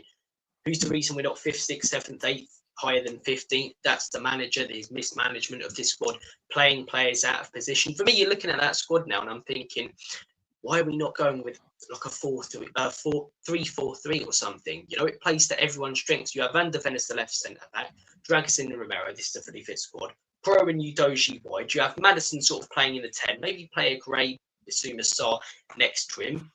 And then have Heung-min Son coming in as the inside forward. Solanke as the target man. You know, as much as I don't like him, Brennan Johnson for the time being, play to your team's strengths. I think this manager's got to go. I think the owners aren't good enough. And I'm hoping that this new movement and everything that's going on social media at the minute can unite channels, some bigger channels, hopefully get involved. The likes of someone like Expressions gets involved. I think the amount of influence and the voice that he has, that'd really help out. But yeah, couldn't stay on for too long, lad. Just wanted to come on and have my say. Big up everyone, Dan. Yeah, cheers, Robbie, for coming on. Someone put his link in the chat. Anybody? Big up Robbie. Yeah, get his link in the chat. In his channel. I don't think I've been on a stream with you, Charlie, since like 4 years ago with the Irish lads. It's been a while. Yeah, big up to Robbie. Good to see you, Eugene, as well. Take care, mate. Come on, Spurs, ENICOUT, and ciao. Cheers, Robbie. Dan, can I just say I'm seeing a lot of comments are giving me flack about Poch. I'm not gonna not acknowledge. Look, when Poch was here, look, he did. Any particular one there, Charlie? You want to bring up? There was a couple. There was Ben Kaufman. There was a couple of others. It was just with Poch. Yeah, when he was here, he made us believe 100%. But for me, if you look at it, yes, he didn't get backed, and I agree, we did betray him by not backing him. That was ridiculous, and that's one of the many stories of Levy and ENIC. But with Poch, if you actually look at it, his decision. He started Harry Kane in the final when Harry Kane was injured. Basically, he played Son at left wing back in a semi-final. He started Vorm in goal when Hugo was fit in a semi-final. I'm just saying that Poch did some really good things for the club, but he's not the perfect messiah that a lot of people want to make out. Look at what happened since he's been at Spurs. The PSG, Chelsea, like it hasn't really kicked off in the way that a lot of people would have thought, including myself at the time. I thought when he left, I thought he would go on and win everything. I thought he'd be amazing at other clubs, but it hasn't quite worked that way. So I think with Poch, there's a lot of deficiencies that I don't think is talked about enough. And I just think personally that we're not Poch FC. Like, he's a manager. He's one of many managers that have been at the club, essentially. So look, I get why people are attached, but for me, I'm just not the same, to be honest. And he went to Chelsea, and for me, it's Chelsea at the end of the day. It's Chelsea. Like, just if you go to Chelsea, forget it. Like, if Harry Kane went to Chelsea, would we all still love him? No, we wouldn't. Like, he went to Bayern. He went out of the Premier League, which was fine. Like, there's no issue there. But Poch went to Chelsea. It's Chelsea. When I asked that question, Charlie, I was like, a Poch type manager. I probably kind of meant more because Poch has just taken a job, isn't he? The USA manager. So yeah. I think it was more kind of that. Would you take a kind of similar type of mold of manager, a coach, working with young players to improve the team, and then looking at the squad that we have, some of the youngsters with potential? That's the type of manager we need, because that Ange, as we've seen with Ange, he clearly doesn't improve any players, does he? He hasn't improved anybody. I think, Dan, I'm a huge fan of Iriola. I was talking about him a year ago, like before this season. Before that at Vallecano, he did an excellent job. For those that don't know, Vallecano, he did the double on Barcelona. He beat Real Madrid, and I think he beat Atletico, all in the same season. And until their squad, they were a newly promoted team at the time, and until their squad kind of burnt out, they didn't have the depth and the energy. They were competing for like the European spots. And this is, for those that don't know, Vallecano, they're a really small club in Spain, and they were a newly promoted team at the time. So I've been a fan of him for a while now, Iriola, and I think that look at what he's doing with Bournemouth. You look at the results he's getting against the big teams. I would take an Iriola. The problem at Spurs is that even no matter who we get in, it's not going to change. Yeah, we might have some initial success, but in the long run, it's always going to be the same thing. And I think now, the reason why I'm saying if we sack Ange, then it could get worse is because I don't think anybody comes in. Who in their right mind would take this job? Like, who in their right mind? Like, I don't think we're going to get Nige's up for it. I'll do it. I don't think we're going to get an Iriola or something. So but we have to get someone. Like, someone will come to us. Who that would be? Maybe Iriola in the summer, possibly, if they're not going to get rid of Ange. But I just don't think Ange is going to survive much longer. Let's be real here. We're not winning any more games. We've looked at the fixtures coming up. We can't. None of us have said, "Oh, we're going to win that one, or even get a point." So he can't stay in the job any longer. So let me flip the question a little bit. Let's go to Mark and then on to Eugene. Why isn't he gone, Mark? Why? Oh, honestly, right now, how many managers? It's been 16 managers, probably 20 if you include Mason for all the things. I had to change my background because of Charlie's insulting words about the Messiah. He went to Chelsea. He went the Messiah. He's not Chelsea. He never went to Chelsea from us, so did he? Still went to Chelsea. He did have. I know he still went to Chelsea, but so did Glenn Hoddle. And Glenn Hoddle is the best manager, is the best player I've ever seen play for us with my own eyes. You know, Glenn Hoddle is a king. I don't care where he went; he'd still be the king. Right now, why hasn't he been sacked? I honestly don't know. I mean, you look at how many managers have been and gone for a darn sight less than what this man has done. You know, I mean, Conte wanted to leave anyway. Let's not beat around the bush. Like, Conte wanted out because he knew what the owners were like. He sussed the owners out. And he just couldn't wait to get out. And but why haven't they sacked him? You're going on. No. Why haven't they sacked him? I think he must have pictures of Daniel with kangaroos or something. There's got to be some reason. I mean, I honestly don't know. I honestly don't know whether it's down to the fact that Daniel's had criticism about the revolving door sort of process with our managers. It's like one in, one out every 18 months. And so he's thinking, right, I'll keep this man, but, it doesn't, it's not adding up, I mean, it's like I've said, like, many managers have been sacked for a darn sight less than what this man's done. I mean, can you remember the days when just as we moved in or just as we were moving in, if the manager didn't get at least Europa League, he was gone. If he didn't get like top 4, he was gone because the Champions League money was like paramount to the pockets of the club. But now it seems that football's taken a back seat with all the rest of the stuff that goes on up there. So why is he still here, Mark? Why is it? I honestly don't know. I reckon he's got damning material on Daniel Levy. He must have.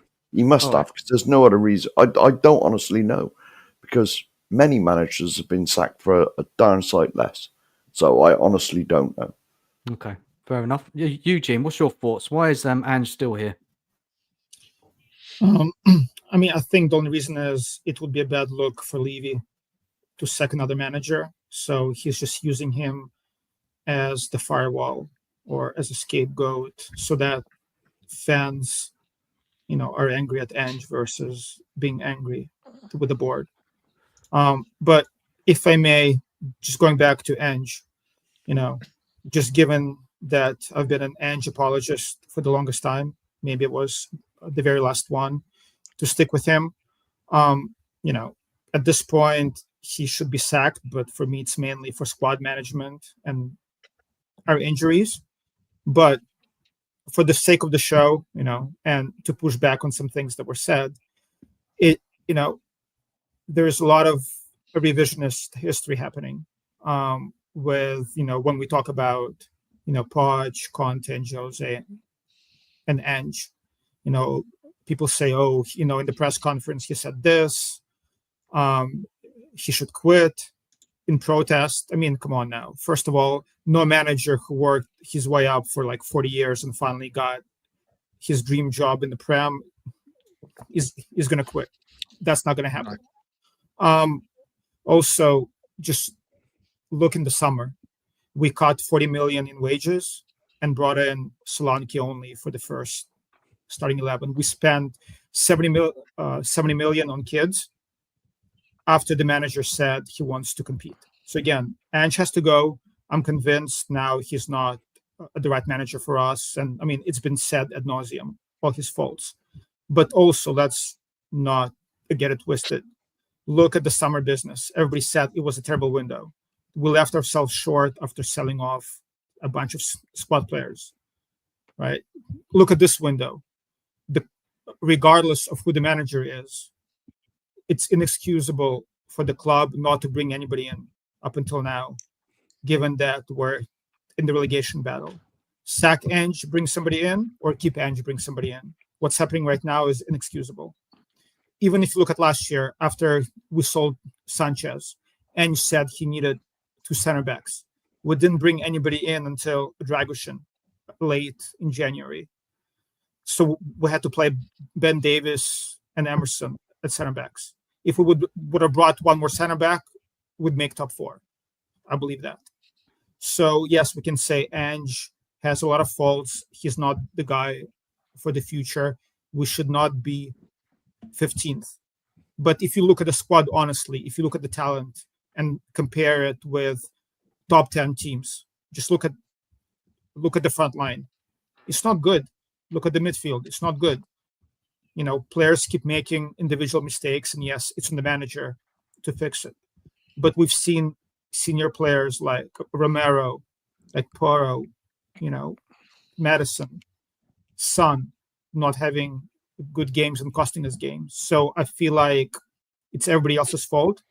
And I'm just trying to be objective in a way. I'm like, yes, it's Ange's fault as well. but let's not put everything on Ange. A lot of it is on the board, so I don't want to hear that. Oh, Ange. Eugene, it's very simple. I heard Ange is a problem. Levy is the problem. No, exactly. It's very so simple. We should not be 15th, but given who we have to work with, I don't see us being top 5, top 6. We should be maybe 8th or 9th at the table right now.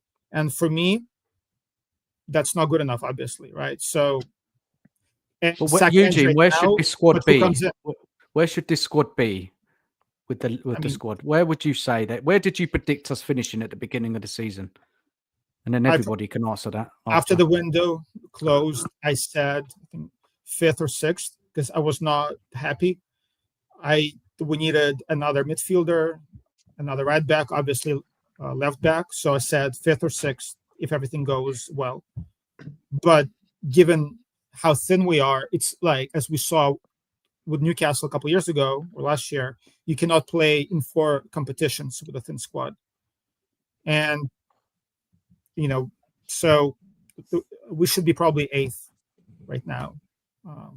We're 15th. It's not good enough. Ange has to go. But again, we sack him. We'll bring in Ryan Mason. I agree with Charlie. It's not going to improve. And I always try to look at things on the macro level. Obviously, it's important where we finish the season, but I'm looking at next 3-4 years because I want to see improvement. I want to see the club be ambitious. As bad as Ange is, even Ryan Mason is a downgrade. That's how as bad as Ange is. But Charlie, even then, right? Let's say it's Mason or anybody else we bring in. And sure, I agree. You know what? Perhaps we might salvage the season and finish 11th. But what about next season? What about the season after? But then Eugene, that leads to the big problem, which is ownership, exactly. Which for years it's been the continuous loop of the same thing. And that's one of the reasons why I was so Angean before. I'm like, we just have to stick with somebody and back him and see what happens. Obviously, it's untenable right now. But I just, as you said, Charlie, before, no manager with any potential who might have some jobs lined up in a year or two is going to come here. But guys, let's try and keep it to this season because we're talking about the future. Yeah. This is getting this bad now that, and Charlie, you said there's not going to make much difference. Did you say it wouldn't make much difference if we brought in another manager? Is that what you said? No, I said that if Mason comes in, it's worse. But if everyone else, I agree. If we brought in an Areola or if we somehow did get a Areola or a Thomas Frank, I think things would improve. But I'm saying in the long run for what we want, which is trophies and consistent success, it's never going to happen. But we're in crisis now. We shouldn't be 15. Proper crisis. I know we're in the cup still, but the league form is the truth of the team, of how it's performing. Yeah. But so go on, Eugene. Proper club. Let's look at Chelsea. Last year, the sacked Poch. If this club had any ambition, they would have sacked Ange prior to the transfer window, would bring him a manager and give him some players to work with. So at least we would see, there is some sort of a plan. Keeping Ange right now and not bringing anybody in just makes no sense to me. You got to do either one or the other. Sack him, bring somebody in, or keep him, bring somebody in. Yeah. So I have no idea. It's just the cups in. It's just the cups what's keeping him in the job, and Levy not wanting to sack another manager. That's all. But Levy never cared about the cups, so that's what's interesting to me, right? And another thing as well, he's going to have to pay out Ange a lot of money, isn't he? If he sacks him. That's another reason. So there's quite a few there. But look, let's read out this comment from Ethelston. Let's face it, sacking him now is too close to these cup ties, and we'll never get a much better replacement anyway. No one wants to work for Levy anymore. No one worth bothering with anyhow. Yeah, I get that. Like, who wants to take the job? Who does? Look at the position we're in. Who wants to come in to this team? Now, you would hope that a manager who is in a job and not in a job would look at that squad that we have. Okay, the injuries are bad, but once some of them come back, that they could get a tune out of them. Guys, what do you think? Big up my neighbour to start with. He lives like 4 miles from me. I have regular contact with him, and he's completely right. The way Levy does business, where it's got to be a winner and a loser all the time, and there's no meeting in the middle, I don't think, well, people know, don't they? Conte, when Conte left and he gave that rant after the Southampton game, he was spot on about everything that he said. Spot on with it. And that was his ticket out of it. He said you can change managers, you can do all this, and, but what he said was 1,000,000% correct. What he said, and it's the way we're run. It's not a football club anymore. It's an entertainment business. And football's a little side note. It's an entertainment complex that football breaks out in once every 2 weeks. With Conte, I'll tell you guys with Conte. Look at him right now at Napoli. They gave him his players in the summer, and he's top. And he's on course with Atalanta's drop off a bit. He's got Inter breathing down his neck, but he's on course to win the league with Napoli, who finished 10th last season. Yes. So for all the people this is the thing, I was always a big fan of Conte. Like Conte for me because I know Jose with the CV, kind of what he's achieved was the most successful manager we had under ENICOUT at the club. But I think Conte in his prime, ability wise, I think he was the best manager we had at the club. And Conte, for me, look at his previous teams at Inter, now at Napoli. When you give him players, he wins. But also the football, people were complaining about the football. The football's great. The football is really good at times. But more importantly, it's effective. And you're right. Have they backed him there, Charlie? Have they backed him since he's been in? At Napoli? Yeah. Yeah, they got Lukaku and McTominay. I don't rate either of those players, but Conte doesn't sound like it's backing him a lot, does it? Well, Osimhen is out.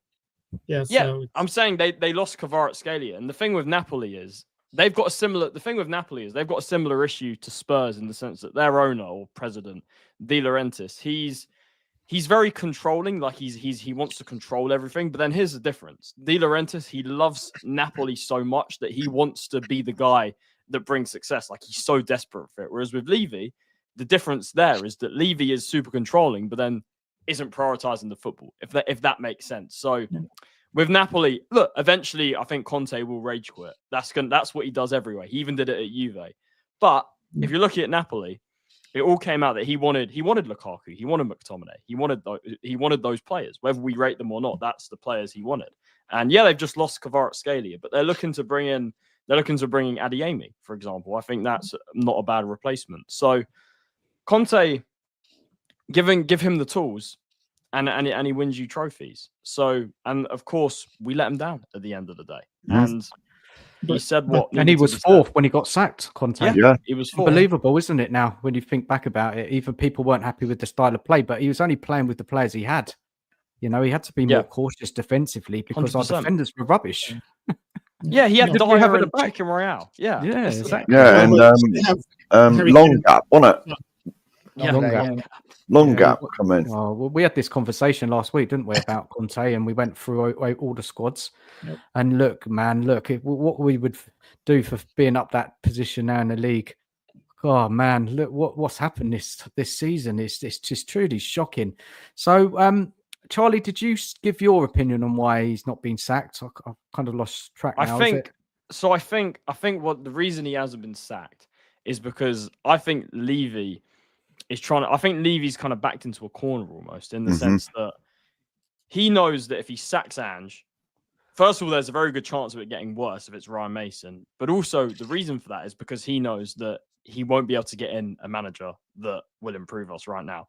But then I've said I think he's keeping him because he's a yes man and that he's towing the line and he's saying like what Levy wants to hear. But then at the same time, the fact that he's not calling out the club, almost in a way, like my friend said this to me, like in a way, it's kind of like it's galvanizing the fans more in the sense that Levy, he doesn't have a reason. There's not a specific reason for him to sack him outside of the league form. So for me, Levy's kind of backed into a corner, which is why I think the movement has been more than it usually has. But it is strange. I will say that we're 15th. Like managers have never been allowed this much time to get this bad, basically. So I don't know. It's really hard to say because it's just never been seen before. Like a manager at Spurs being in this position and not getting sacked. It's new to me, and I'm still trying to get my head around the whole thing. Let's say evening to Stel. How are you, man? Thanks for jumping on. How are you? Evening. Yeah, I'm good, man. Good evening to you, the comments section, everyone on the show, Nige, Mark, Eugene, and of course Charlie. How you doing, Charlie, my man? Big up, Stel. Yeah. Hello. So, Stel, you've been listening in? Yeah, I was listening to bits of it. Yeah, I messaged you because I just look. This is difficult for someone like me because I just want to explode and just unleash, but that's not going to work. So, look, for 4 or 5 years, okay, for 4 or 5 years, the amount of abuse and hate people like me got is unbelievable, right? There's others as well that got it. Don't get me wrong. But the overwhelming majority of this fan base said anyone that thinks Levy and ENICOUT are the problem, go give your head a wobble. You're poison. You're toxic. You hate the club. We got slammed with this non-stop. Kicked out of Facebook groups, banned from going on channel, you name it. And even then, we kept going. And then people would come up to the protest, not join us, but take photos so they could boost their likes and their followers on the internet by laughing at us, by mocking us. And Chris Cowlin was one of those, okay? I don't forget anything. You know, I listened last night a couple of nights ago on the last one on Spurs. There's this eloquent speaking guy called TJ Rahimi. He was saying, we must unite now. We must work together to remove the cancerous leadership of Daniel Levy. 3 years ago, when a protester called Levy a cancer, last word on Spurs absolutely destroyed us. Destroyed us because someone used that word. How dare you? We've had families suffering from cancer. Do you know what you're even saying? 3 nights ago, it's all okay now to say this. I'm sitting there. I'm taking this all in, guys. I'm taking this all in. I'm looking. I'm thinking, this is unbelievable now. Part of me thinks, wow, now everyone's on our side. Now everyone agrees with what Stelios and Brian and Mark and many others have been saying for a long time. Even Charlie. Charlie was at the protest. But the other half of me thinks, how dare you? How dare you claim this as some kind of victory of yours and use the things that you bashed us with? And listen, my life, they tried to destroy me, guys. I mean, if I was to sit and tell the stories that were circulated about me, my businesses, my personal, disgusting, awful. This is the kind of thing. This is the kind of stuff people get hurt over, like properly hurt. Mm-hmm. And now I'm sitting there thinking, oh, it's one big happy family now. Look. Stel, what's happened then? What's going on? Why are suddenly people getting on board now? Why? Because they've realised the things that I've been saying, the things Brian has been saying, the things that some of us have been saying have been bang on the money. And where they didn't want to believe it, where they didn't want to have the debate, where they didn't want to have a conversation about it, where they didn't want to sit down and say, do you know what? Let's understand why you're saying this. Let's hear. They squashed us into this this juice mix and tried to blend us up and get rid of us. And I said to them, have the debate, have the chat, but they didn't want to. But we kept going. Us 50 idiots on the high road. We kept going, banging the drum. We want Levyout. We want Lev. We kept going, and then it entered the stadium. We were the ones that got the balloons on the pitch. We were the ones. It was the protesters that came up with the idea a couple of years ago when you saw those ENICOUT and Levyout balloons, and everyone started talking about it. Oh my God, look at these balloons! Yeah, that's right. It's getting media attention, isn't it? And then the Levyout chants got louder in the stadium. That was whilst we were getting abused. This is why we were being told that we're poisonous fans that belong at Arsenal and go and support Man City. Then I was going to say that. So Am I allowed to swear? Am I allowed to swear? Am I allowed to swear? Yeah, but go like, on. I've heard things in your thing. Why don't you fuck off down the Emirates? Yeah. Mate, we got it left, right, and centre. I cancelled all my social media, my Facebook, my Twitter. I came off of all of it because the lies were unbelievable, unreal. And the thing is, us 50 idiots, toxic, poisonous characters on the high street, we're the ones that have got it to this stage because we never allowed that message to die. We never let people just simply get away with it. Listen, I was banging at Chris Cowlin, banging at the Ricky Sacks, the Flav Batemans and the Fighting Cock who laughed at us, ridiculed us. Mm-hmm. I was banging the drum on the Matty Hayes, you know, who would all virtue signal against us. You name it. I went tooth and nail in their chats, on their show saying, you do nothing. Stop moaning. Stop complaining. You keep moaning and complaining. You do nothing. I never let it go. And like Brian would say to me, Stel, relax, calm down, man. Calm down, man. This isn't the way. I'm like, Brian, who's going to do it? Like, we're just going to die off. This whole Levyout, ENICOUT thing will die. We've got to keep going. And the protesters, you know, rain, snow, wind, they stood there for 4 hours. Not, right, let's meet for 45 minutes outside the club shop. They were there 4 hours before kickoff. And they were there until half an hour before kickoff.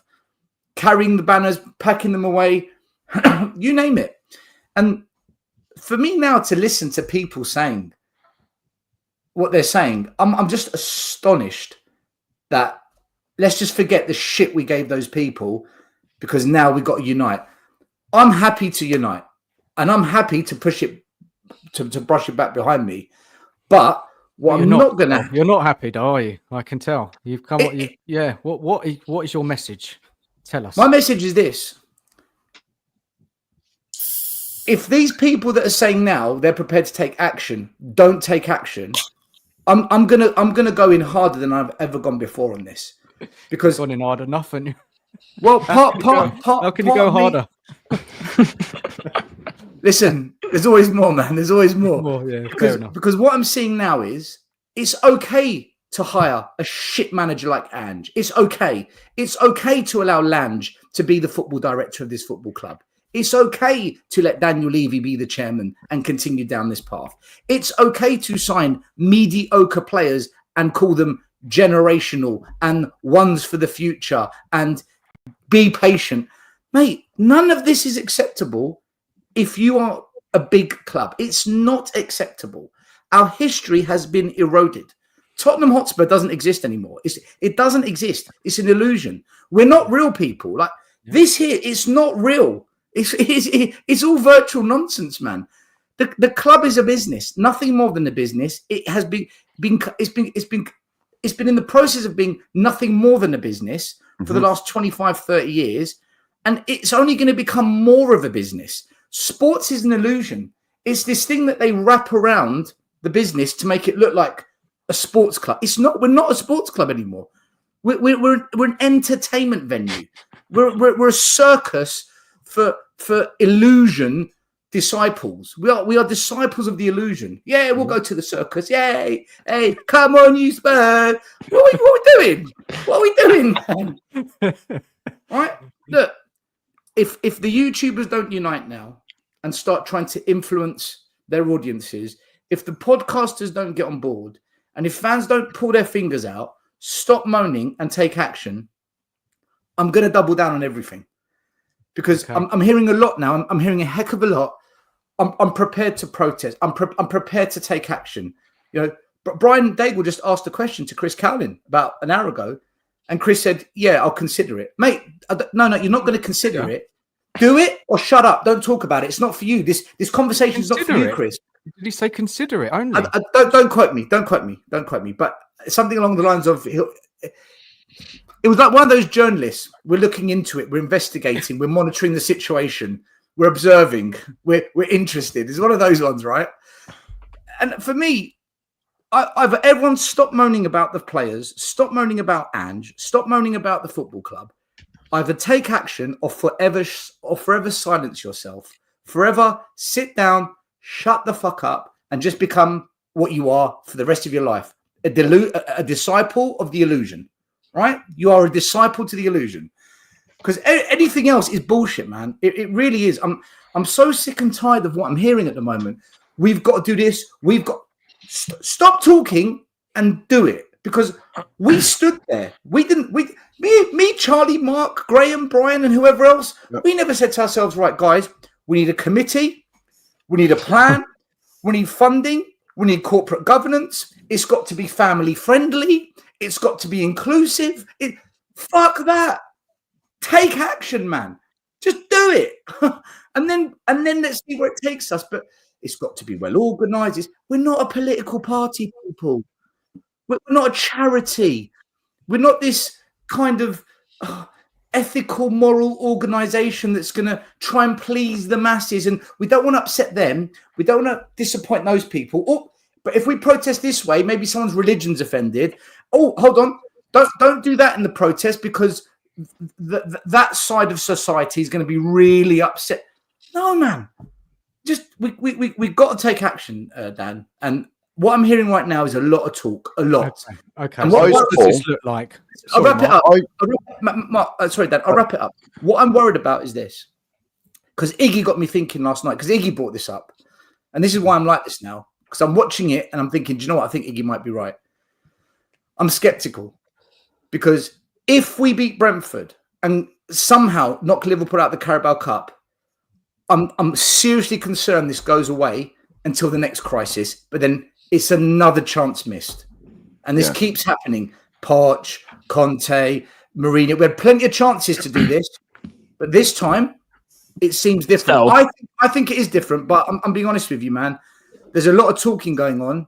And I'm seeing very little action. And that's why I'm cautious, guys. Let's see. I'm with Iggy now. I'm skeptical. Yeah. Stel, I just want to add what I would, and I did a whole stream on this yesterday. I looked at the banners. I reacted to some videos from YouTubers saying that look, they're gonna take action now and stuff. I saw your video. Good video, Charlie. Oh, you did. Good video. Thank you. Yeah. Good video. Yeah. What I would say is I agree with what you're saying, Stel. That yes. We've seen so many times a result, even just one result against like in a league game or something, it all goes away. What I would say is this though, I think it's hard. It's the reason we don't know for sure what's going to happen this time. Before, look, it's super predictable. We don't entirely know this time because for me, this is the most pressure, the most noise that has been on the ownership ever from what I remember.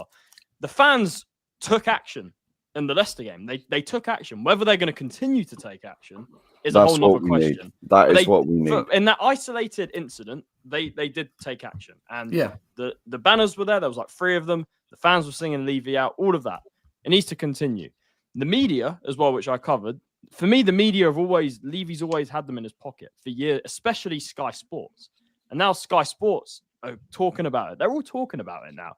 The biggest focus it feels like at the moment, not even just in Spurs, but in football, in Premier League football, the biggest focus is Levy and ENIC. Everyone's talking about it. Everywhere I look on social media, it's everywhere. So I think we got to see. I think, I'm skeptical because of the past and stuff, but I think it's hard to tell just because it's never been this loud. The noise hasn't been this much before. That's all I would say. So we'll have to see, but it does give me a little bit more hope that there's maybe a corner. Maybe we're turning a corner. Guys, I have to read out the super chat because it's the second one. Nige super chatted first, but thank you, We Are Spurs TV for the second official super chat. Who does the panel think that we need in this January? Can we just go and answer this one quickly, guys? I don't think it matters. It's too late now. Too late. What we need and what we got. Mother Teresa. Glenn Hoddle, Harry Kane, Paul Gascoigne.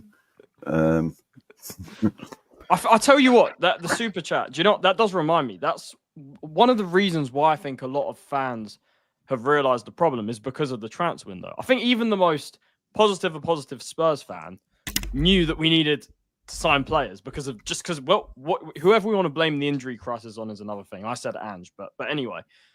Whatever it is, right? Everyone knew that we needed to bring in players. The fact they haven't done that, I think there's no argument for that, and I think that has maybe tipped people over the edge potentially. What is going on with that transfer window?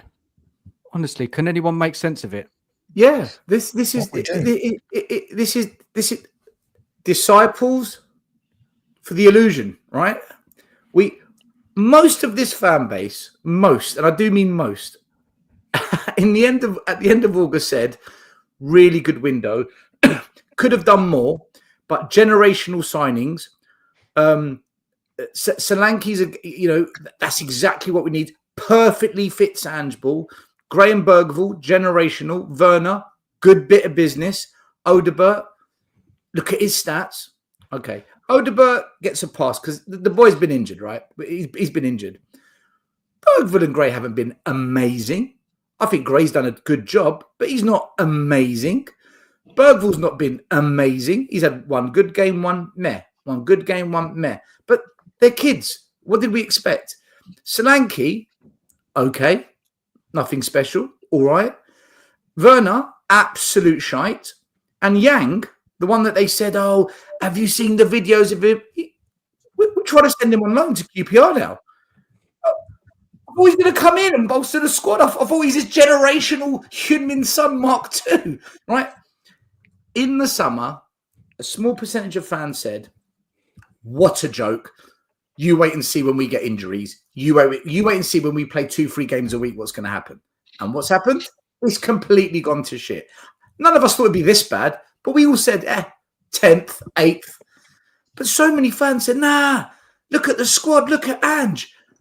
4th, I reckon we might squeeze 3rd. I've got all the video clips. I put it all up on my show the other day. It was one influencer after another, all saying it.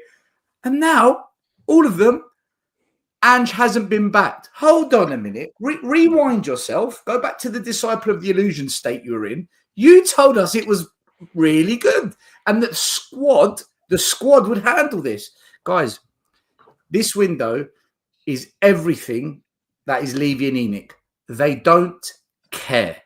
They simply don't care. They didn't care in the summer. They don't care now. And Ange sits there. It's on me. The club's working hard. They're doing their best. I'm happy with what they're trying to do. I'm happy with the squad I've got. That's what he said at the end of August. He's just a yes man, people. He's a yes man. He's facilitating the problem, which is Levy and ENIC.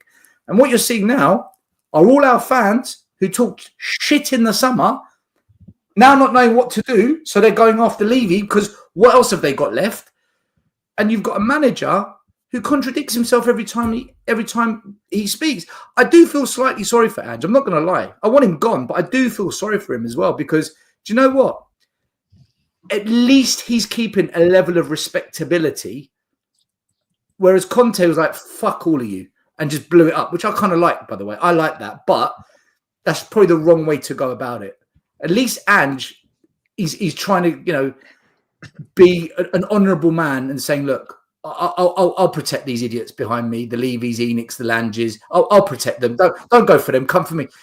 You got to give him some credit for that. Stupid, but fair play. Well, he said we're playing with fire, didn't he, last week? Yeah, right. Yeah. Right, I got to jump because we're live in 10 minutes. Stel, Right. if you want to come, we're doing a chat at 9:30. What's that? Me the link, Mark. What's happening? The link? I will do, mate. You're welcome to come on, and so is everybody else on here. Cheers, Mark. Okay. Thanks for coming on, man. Everybody, Thanks for having me on. Mark. Thanks for having me on. Sub to all these people here. So I am anyway, but everyone else sub to all of them. And Cheers, I'll Mark. see you on the other side. Ange out, Levy out. Okay, so what we need so much. Nothing's happening. How many days? 2 more days left now. When does window shut? Friday. 6, I think. I think Dan. Go on, Charlie. Sorry. All right. No, I was just gonna say. I think we have to when we talk about the transfer window. One thing I've learned pretty recently actually is we have to remember that when we sign players, we don't. There's no footballing policy in the sense that we look at, okay, what position do we need to fill? What position do we need to improve or add depth? We don't look at that. We go, oh, let's sit back. Let's wait till an agent calls. This player's available. You can have him on this wages. And then we might do it. That's the thing, right? It's all about what opportunities are on the market. It's all opportunistic. There is no transfer planning at this club. There's no people say, look, Lange, he does nothing. He's part of the problem. Scott Munn, I don't know what his job title is at the club, if I'm being honest. Oh. There's no structure in place to identify. What was the players. plan this January? You're right, Charlie. What was the plan? I heard this morning we're still after Mr. Robbie. You know, what's the relegation going to do to us? The plan was to sit back. I know we got Kinski, but they were kind of forced to do that because of the goalkeeping situation. But Charlie, can I ask you about Kinski? Why have we signed him? He's nothing special. He had one good debut. Since then, he's been average. Is Brandon Austin any worse? I don't understand why we spent money on Kinski. Austin seems okay to me. What's your view? I'd never seen Kinski play before he came to Spurs. I mean, I thought he did well against Liverpool. I think with the ball at his feet, he looks pretty good. I'll give him that. With the ball at his feet on corners as well, he looks pretty commanding. But yeah, no, look, it's kind of hard to judge him. I still think I wouldn't call him average. It's still a bit early. He's a very young player. We don't know. For me, it's an he conceded 2 against Hoffenheim, 3 against Everton, and 2 against Leicester. And these are some of the shittest teams we've played this season. Yeah, no, it's true. I think the goals were down to a lot more than the keeper. But I agree. Look, he conceded those goals. I think Brandon Austin's pretty good against Newcastle, against Hoffenheim. I thought he played well. So the question is, did we need a goalkeeper? Yeah, exactly. The question is, did we need a goalkeeper as much as we thought? Because looking at the way Brandon Austin is, and with Vicario will come back eventually, we probably needed outfield players. I'm not saying we didn't need a goalkeeper. There was other priorities, Charlie.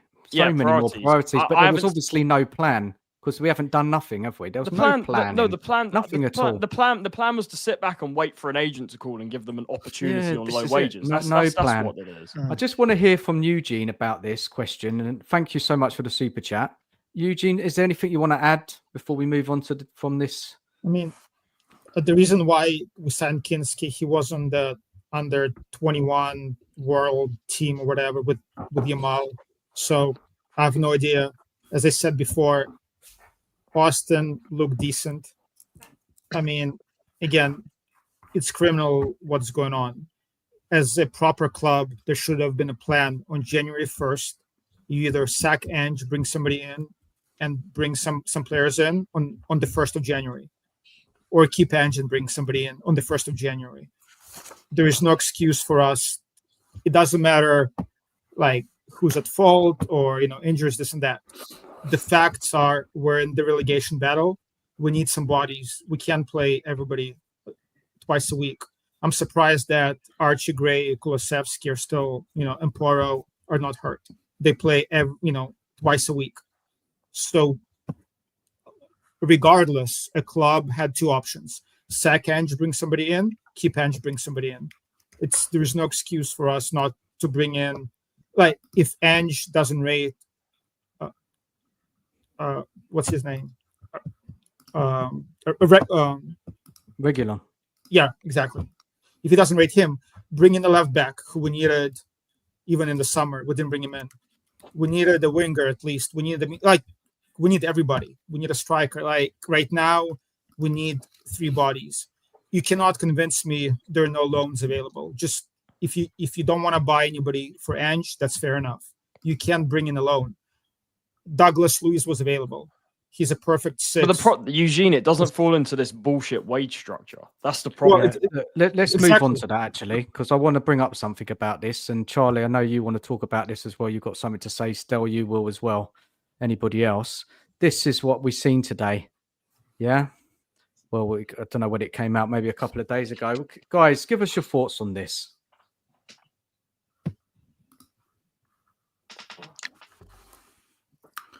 Who wants to take it? Charlie, have you seen this? Yeah, I've seen it. Yeah, it just sums it up really. I saw before specifically this. I saw that we had the lowest out of any Premier League club. We had the lowest percentage of revenue that goes on wages. It says everything. It's like it's got even worse now because I think if you're looking at where did the wage thing start? I think not the whole reason, but I think part of it was Levy. He got burnt by Ndombele, putting him on 200 grand a week, putting kind of that transfer window we had. He thought one player is obviously going to represent every player we buy on that wages because he's deluded and he doesn't know anything about football. And I think that's part of the reason we've got here. And last summer, it was all about trimming the wages. That's what happened. And yeah, we're here. We're the third most profitable sports team, not just football, sports team in the world. And yeah, this we one don't as well. It's very it's with the wage thing, it's very simple, right? It's the same in any industry. If you want the best, you got to pay them. You got to pay them. And it's not even just about money, it's just about demand. It's supply and demand. And the reason why we're not even like signing, but getting linked with like worse and worse players, the transfer windows are getting worse. The level of, I know there's a lot of kids and stuff, but I think in general, the level of player we're bringing in is getting worse, even from before. It's because the wage structure has got even worse. Like they're doubling down on it. Like that's what we don't realize, that Levy and ENIC, for as bad as they've been for a long time, they're getting worse, and they're not even trying to hide it anymore. It's getting worse, and I think the wage is a big factor in it. Sums that up pretty much. So this is all coming out in the press now. I mean, yeah, all of this information. Stel, what's your that's the thoughts on main it? factor. Oh, sorry. Oh, Stel, sorry. Go on, Eugene. Go on. You No, go. I'm saying wages. Like I was having arguments with Perchi in the WhatsApp. He was saying, some people are saying we cannot attract good players. Partially, that's true. We're never going to attract a world-class player. But if you pay high wages, like other top clubs, you will be able to attract good players. I mean, it's mental to me that now they're going for Dibbling. That's another 18-year-old when we need players right now. And the reason is, it's the wages. We would rather spend 40 million on Gray or whatever, 50 million on some other average player who will Eugene, I'll give you an example, right? It's crazy. People, and I only learnt this over the last year or so. People, including myself before when it happened, wondered why we chose to spend 65 million on Richarlison and 50 million on Brennan Johnson when there were better players for the same or less money. Like you can get way better players for even less money. It's because of the wages. They don't command high wages. That's why we were happy to spend the transfer fee on them, but the low wages kind of made up for kind of like not having to go above and beyond money-wise. Exactly. Like Man U is in shambles, but Man U, they always pay high wages. So Man City just bought Marmoush, who is amazing. I can tell you that. They just bought Marmoush for 70 million euros. That's around the same price we spent on Solanke, Richarlison, kind of that territory. Marmoush is quality, but do you know how much money he's on? 300 grand a week. 300 grand a week. And he wasn't, and I'll tell you, at Frankfurt, he wasn't even getting paid anywhere near that. But yeah, because Marmoush is a player that was in demand, a lot of clubs wanted him. 300. Man City had to go out and give him 300 grand a week. That's why we don't. That's is why he we on don't that, get Charlie? Do you know this? Is this 300 grand a week? Yeah, from what I've seen. Wow. Yeah. Wow. I mean, that's a lot, but that's what it takes, especially in the position where we are. Because Marmoush was a player. He was a player in demand. A lot of clubs wanted him. Nice. And Stel, what's your thoughts on those charts I brought up? Is there anything you want to add to that?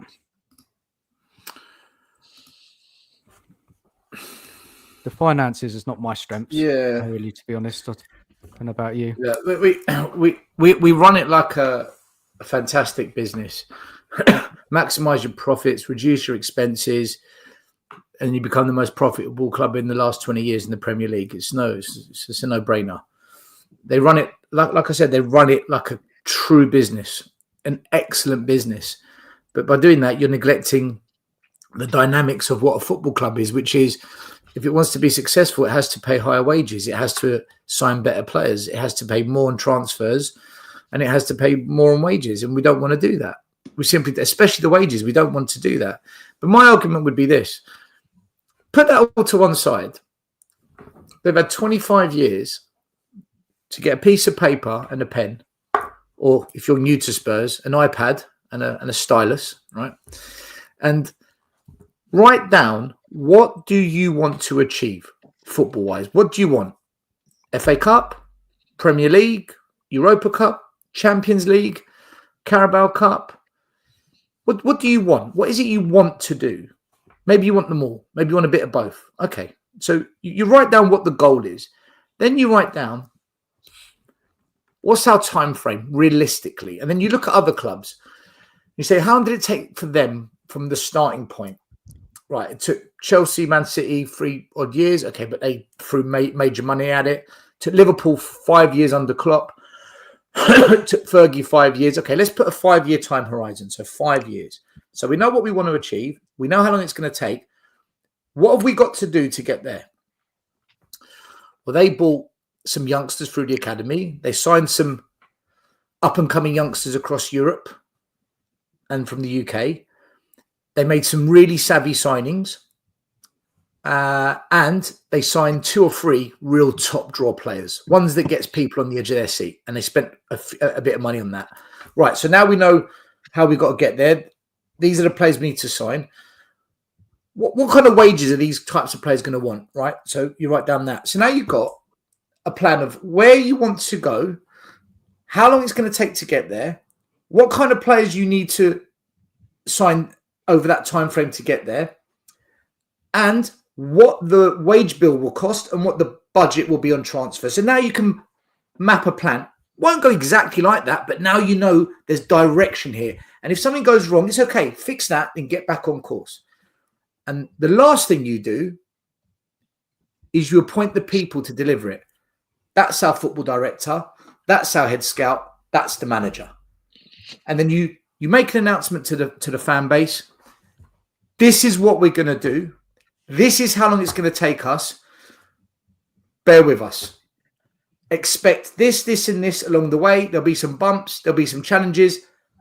But the final goal, the final destination is this. Do that. You win over most of the fan base. And if the manager along the way fucks up, you get rid of him, you bring another manager, but the plan stays the same. We're not changing the plan, we're just changing a piece. Like a player halfway during the plan might want to leave. Fine, that happens. Bring in someone to replace him, but the plan stays the same. Guys, we can talk about wage bills, spending. What's the fucking plan? Because it means nothing. And I look at us, there's no plan. 25 years. There's a quarter of a century they've had to put a plan together and stick to it. They've been in charge of Spurs longer than any other ownership. They've been in charge of a Premier League club longer than any other Premier League club. They've been given more time, patience, tolerance than any other fan base would give, especially in that big group, that big six. And they fucked it. They've absolutely fucked it. Which says what? There's no plan. You know, go back 20 minutes ago. Lads, what's going on in this transfer window? What's going on? There's no plan, Dan. There's no plan. They don't want to win. This is the truth. They There's don't no want plan. The plan. I said the plan is to make money, right? There is the plan. The plan's financial, Eugene. Yes. The plan's the hotel that they're building. That's the plan. Yeah, financial. There's no plan. So Charlie, I have a question for you. Or actually, I have a question for you guys. So in the summer, when we cut 40 million in wages, personally, I thought the reason for that drastic cut is that they want to sell or they want to bring in investment. But nothing has happened. So do you think there was a reason for that, or it was just a clear out and we didn't get a chance to bring anybody else in? Because I personally thought there is an intention of getting more investment with clearing out the wages, but it sounds like, or it seems like, Eugene, I'll tell you now. All right, I'll tell you now. If they're trying to attract more investment, that investment is to generate the next phase of financial income, more hotels, more apartments, gentrify Tottenham. They're gonna. I said this years ago when I saw that Wembley Stadium built. And then over the years, you got the Wembley Walkway, you got the box parks, you got the pop-up restaurants, you got the high-rise luxury apartments, you got the new town hall. They moved Brent Town Hall there. When I looked at this, and then I saw Daniel Levy building the stadium, I said to myself, he's going to build a mini Wembley here, isn't he? And the more and more I see, the more and more it's going that way. And then as the hotel begins to get built, as the luxury apartments are ready to be developed, guys, we need investment. What for? I thought we're the richest club in the land. I thought the FFP is all in that. Oh, of course. It's Wembley Park 2.0. Eugene, look, if I'm wrong, then the future will say I'm wrong. I normally get it right with this weasel of a chairman. Any investment is... I think the investment he wants, he's going to tell. He uses the word investment, but he doesn't say to the fans, "I need more investment to build a winning team. I need investment to get us the glory, to get us the trophies." He says we need investment. He keeps it very vague. It could mean anything, so no one can call him a liar when he spends it on building 100 new luxury 4-bedroom houses for the yuppies and the tech gurus from Shoreditch that want to move to an up and coming trendy area in London. And that's what I think they're going to do. That's exactly what I think they're going to do. Look at Richard's comment here. I worry we get a new manager and it takes us up the table and Levyout chants die out. That's why I'm Ange in. He's awful and it's working. So this kind of Ange out thing going on right now, and the channels want to get involved, YouTube. Do you think this is going anywhere, really? How long is this going to last for, this kind of push? Because I think, Nige, what did you say to me earlier? You don't think it's going to last long, did you? Well, this is my concern. I watched the show last night and I watched what Iggy said, and he was bang on. Like the Levyout chants were going on in the first half. As soon as Spurs scored, stopped. They stopped. And it wasn't until we were behind again that they started chanting again. So yeah, my concern is another win. We win on Thursday, we win on Sunday, and everything's forgotten. But I don't know. We'll see. But then the thing is, what I would say is, I think there's a very good chance of that being the case. But then this is the most pressure it's ever been. Yeah. So it's kind of hard. For me, it's harder to tell than usual, is what I'm saying. But I mean, maybe I'm wrong, but I don't think there's anything that fans can do for Levy to sell. I mean, it's an $8 billion asset. And with the money that's coming in from TV revenue and then, all this other crap, NFL and concerts, like, honestly, I have no idea. Like, $8 billion, it's different. Than Eugene, can I ask you a question? Can I ask you a question right on that? Because this is the most common thing. I was listening to the Fighting Cock today, and Flav was dismissing it. And he said what you said. I don't see how we get rid of it. The club's worth so much. My question to when people say this is this: what have we tried? Oh, no, I agree with you. No, I'm not saying we shouldn't try. I'm just saying, if I lived in London, I'd be in all the protests, right? I talk to Daigle all the time. I'm just saying the fans and all the channels, everybody, they should do whatever it takes. Chant Levy out, but I'm skeptical, or I'm not seeing a way how fans can force Levy to sell this asset that he's built. But for me, even if it puts enough pressure on Levy that he actually starts then putting money into the team, at least that's something. I just don't think he cares. Like, personally, right. I don't think this is about the optics. Okay, he doesn't care because. Well, no, he does care because otherwise he wouldn't try and take the banner down in the south stand. He does care about the optics, 100%. The problem is the optics haven't been bad enough for him to either be forced to change his behaviour or to say, right, I'm out. I was here when Swan and Sugar got removed, and I remember what the fans did. The fans went too far with that, though. Right, that got too serious. But they took the man to the brink where he said, I'm out. I don't want it. I don't want it. And the fans got Irvin Scholar out as well. I wasn't old enough to remember that. We, the fans, can get anyone we want out if we're prepared to push enough buttons. The issue is at the moment, fans, they talk a big game, but they don't walk the walk. Right? No one's saying to flip cars upside down on the high street and throw Molotov petrol bombs at Lillywhite House and wear, balaclavas running down the high street with fucking flamethrowers, right? Because some people think that's what a protest looks like if you go Levy out. So we can't do that, mate. We'll get arrested within a second and put in. Keir Starmer's the prime minister. We'll be in prison for the next 10 years, right? So no one's doing that. But if there was a mass, what happened to Mike Ashley? He only sold when he got the price, right? He wasn't pushed out, as far as I recall. So I'm just thinking. No, he wanted to sell earlier, but the FA stepped in and blocked him from selling because they weren't happy with the new owners. So then there was another 5-year delay. The thing is, Mike Ashley openly said, "I'll sell the club." He said, "I want out." Yeah, Mike Ashley, he wanted out. He was trying to get out of there. The problem we've got is that Levy He was sick of the fans, Charlie. He was sick of them. Yeah, he wanted out. Levy doesn't want out. That's the problem. But we have to make it that way if we keep putting the pressure on. It's just too much money. Like, I wish I was this optimistic, but there's just so much money in this. I don't know what's going to have to happen for Levy to say the fans are unhappy, I'm going to sell, given what's at stake. All right, let me tell you this. If it gets so toxic and so just unbearable, put yourself in Levy's shoes. You get a phone call from Nike. Daniel, people aren't buying any merch. This sponsorship deal, we're gonna tear up the contract. This doesn't work for us. Daniel, this is the NFL. There's a lot of bad publicity about you, and it's linked to the stadium, and this is not the brand NFL want to be associated with. We might have to just take a little time out on playing games at your stadium. Corporate box holders pick up the phone to the corporate team. Guys, we do business here. We bring clients here to wine and dine and schmooze them, and this is horrible. I can't do business here. Well, what's going on? You get Sky Sports saying, guys, this is a really, really bad look on the Premier League. We're trying to sell this brand to the world, and you guys are just, what is this? What's going on? It gets to a point where you turn up to work every day and all you're doing is firefighting. You're troubleshooting.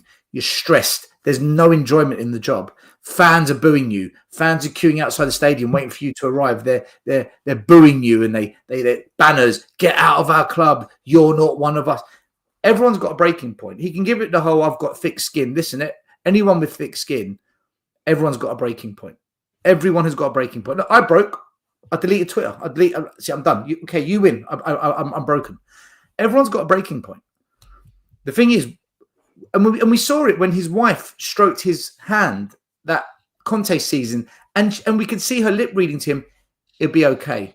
Why did she feel she needed to say that to him? Because she knows him. They're husband and wife. She knows her husband. He was rattled, man. He's rattled. I'll tell you what. At the Leicester game, have you seen the video? I did it on my show. They're trying to remove the banner. That shows that they're rattled. That they're trying to. The club are trying to remove it. Look, guys, we're not winning any games, are we? In the next 10 fixtures, maybe Thursday. You talk about getting toxic. It is going to get toxic if Ange is in the job still. We're not winning any games. Maybe Elsborg. Dan, Elsborg beat Roma. Yeah. Let's not write off. Let's not write them off. I'll tell you what about Elsborg. I haven't we should beat them, but I haven't seen any of them. But they're going to play in a low. They're going to play in a low block. I'll tell you that because I saw their highlights against Nice. They played in a low block, back five, and they scored from a set piece.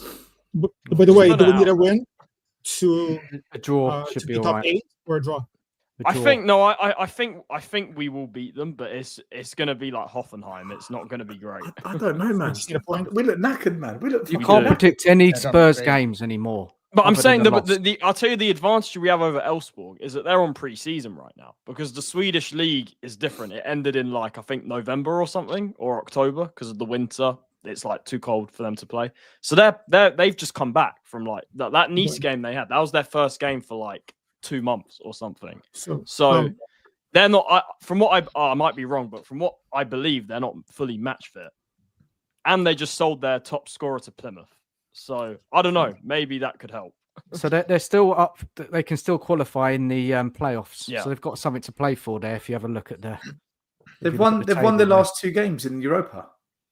That's during their pre-season. Yeah. No, one of them was. Right. So during their break, they've won 2 games. Yeah. No. They won. Yeah, 1 game. But yeah, they did. So maybe Charlie, they're fresher, and they don't have injuries, and they're coming into this game a bit more fresher, albeit maybe not match fit. Whereas Spurs are going into this game like a battered dog. Yeah, I agree. With 3 legs. That might be. Yeah, I agree. That's something to think about. Sarah's out, Medicine's out. By the way, just last thing to wrap up on Levy, that whole conversation.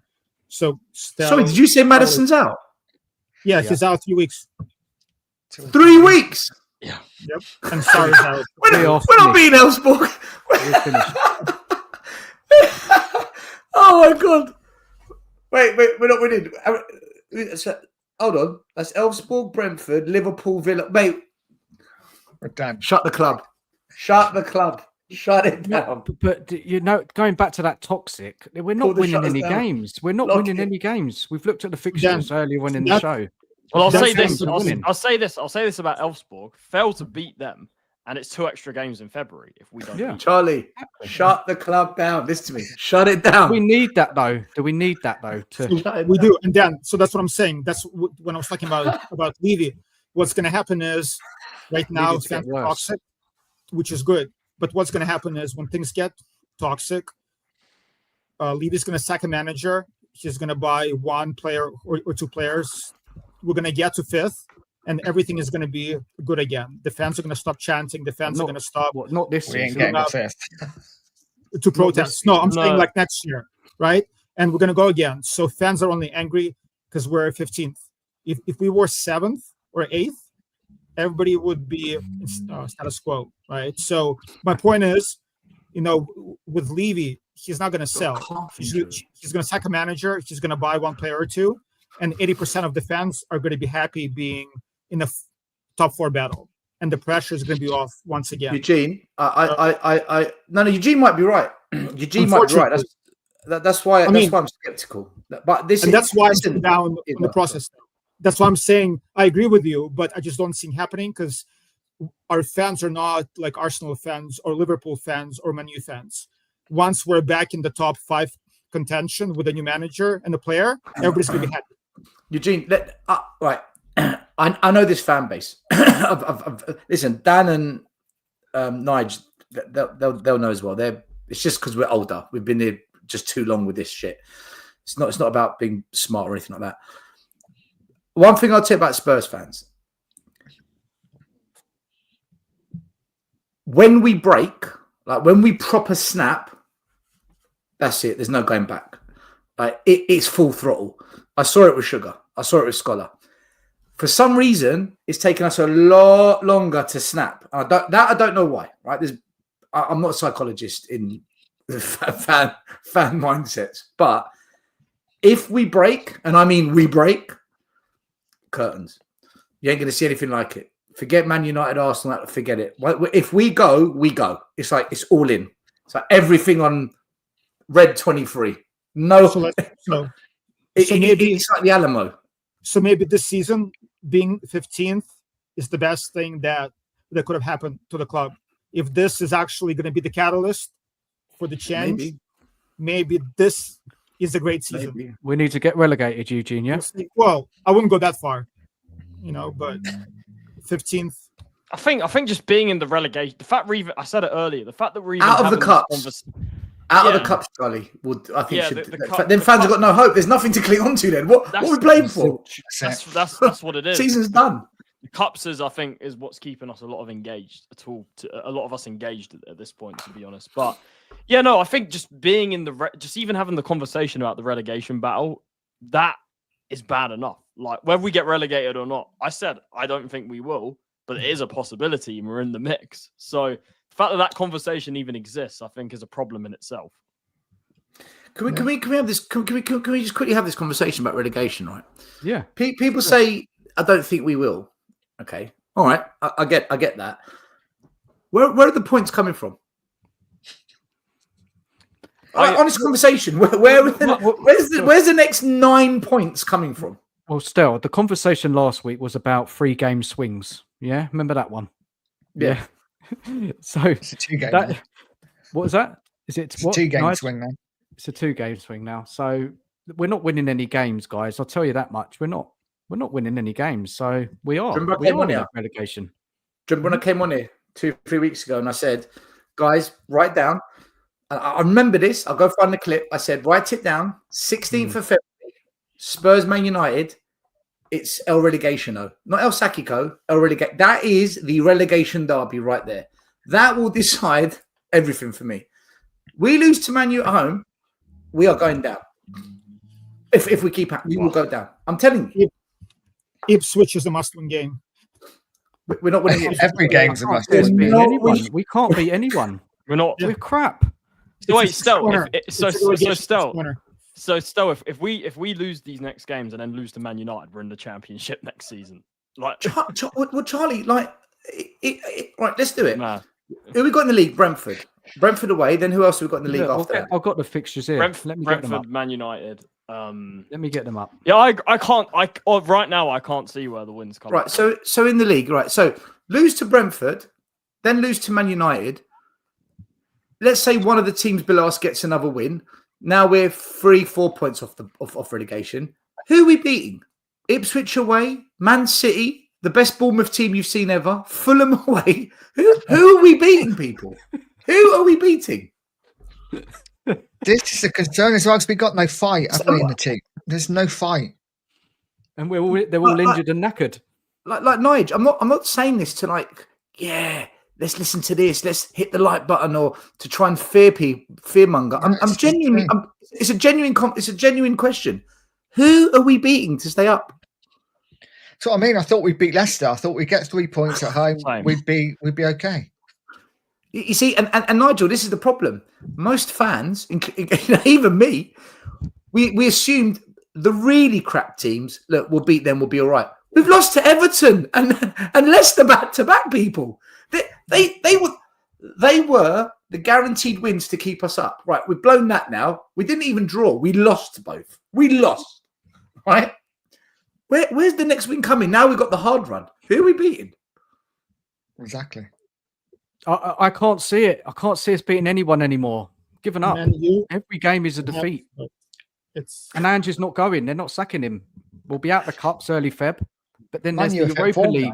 That Europa League doesn't get going till when? Feb? March? March. Well, playoffs in February, but yeah, March. Round of 16, yeah. So do you know we're what? not even going to be out of that. So some fans will be thinking, oh, we've got a chance. We got no chance in hell in that Europa League. Not but look on Thursday. Look at the Sar is hurt now. He's out. Madison is out. We have no players. There was Charles a is out, isn't he? There was a question earlier. Who can we play? Who's left? Madison. Who's left? We have to go to the academy. Is Basuma back? What's going on with Basuma, by the way? He's just come back, but he's probably not fully fit. He's been rubbish anyway. He's been bloody rubbish. Inconsistent. All of them are rubbish. Just inconsistent. But we have no players. All of them. It's crazy. Just get somebody alone. It's so bad, guys, isn't it? It's terrible. I said in my lifetime, this is the cope worst. with it. This is the worst it's been in my lifetime. But and it's getting worse. It's going to get worse. It is. When we talk about the managers now, in the past, any manager would say, "I want to manage or coach Kane and Son." Now, if you look at the players that we have, we don't have anybody who would get the manager excited, right? So. This is the thing. I remember in the 1920 season losing my shit when we were like 10th or something when Poch got sacked, and like this. I just remember losing my shit back then, and now it's like 10 times worse. Charlie, just be happy that you're no longer at school, right? Because if you're at school, you'll be getting rinsed, absolutely battered. Especially not 1920. That was my last year of high school. So anyone I see at work, they just look at me and laugh. They don't even say nothing. They don't have to. They don't have to say anything. They just smile at me, and I just walk away. I just walk in the opposite direction. I can't talk to them. There's nothing to say.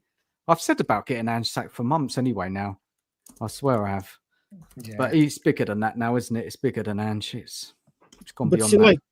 But seriously, Dan, and again, I mean, we talked about it, but can somebody explain potentially what a thought process might be? The thought process of the board for not sacking Ange and not bringing anybody in. Like, again, either sack him and back the new manager, or back him. Like, it's confusing to me. Like, it's usually the cups, Eugene. It's the cups. It's not losing money by sacking another manager. But and TV never care about he doesn't want to sack another manager because that's what he does. That's the three reasons. Why not back him then? Just why not bring in a loan or two? You cannot convince me there are no loans available. Like, that piece makes no sense to me. Like, no one wants to come, do they? No one. So wants to Dan on the Hotspur Hood. About 3 weeks ago, we were all predicting when we think Ange will get sacked. And Dan said it will happen first week of February when we go I out the agree with cups. that. He'll use going out the cups as the excuse to sack him, but he's going to wait until then anyway, because that way he can avoid spending money on the manager. So once the window's shut, then he can do it, because now he's got the excuse. Well, I can't spend any money. The window's shut. We tried to stick by him, and that's what Dan said. Look, whether he's right or not, we'll find out. I'm suspecting now. I thought he'd be gone by now. I can't believe he's still here. I'm absolutely stunned. It's how the one time I want Levy to be Levy, he's just changed. He's a new man. Stel, what's the point? Stel, what's the point of having a director of football if we get players based on what the manager wants, right? The whole point of having a director of football is he or the club is supposed to have a plan about what players to bring in. So there's no plan, regardless of whether Ange is here, Lange, in theory, should be able to bring in the players for the club, at least. Just bring in some bodies. What's the point of having... do you think they're struggling to even attract a manager right now? Like, manager, yes. If you're Thomas Frank and Iriola right now, you might be thinking, do you know what? I'll come, but at the end of the season, once this shit's finished, I'll come in then. Because right now, I'm all right where I am. I want to finish off my season. Yeah. Had we gone for them in October, November, when we normally sack managers, maybe we could have got them. But now, knowing that they're not going to get any new signings as well, do you think just maybe if they do want to change managers, they don't want to come right now? And any interim, the only interim that they can genuinely bring in is Ryan Mason, and they're petrified of announcing that. They're shitting themselves of announcing that. I don't know. Any manager with any options would wait until the summer to see what other options are available. Any manager in demand. Nobody's going to come to, even in the summer with Nuno, with Ange, even Conte, we got second, third, fourth choice. And that's in the summer.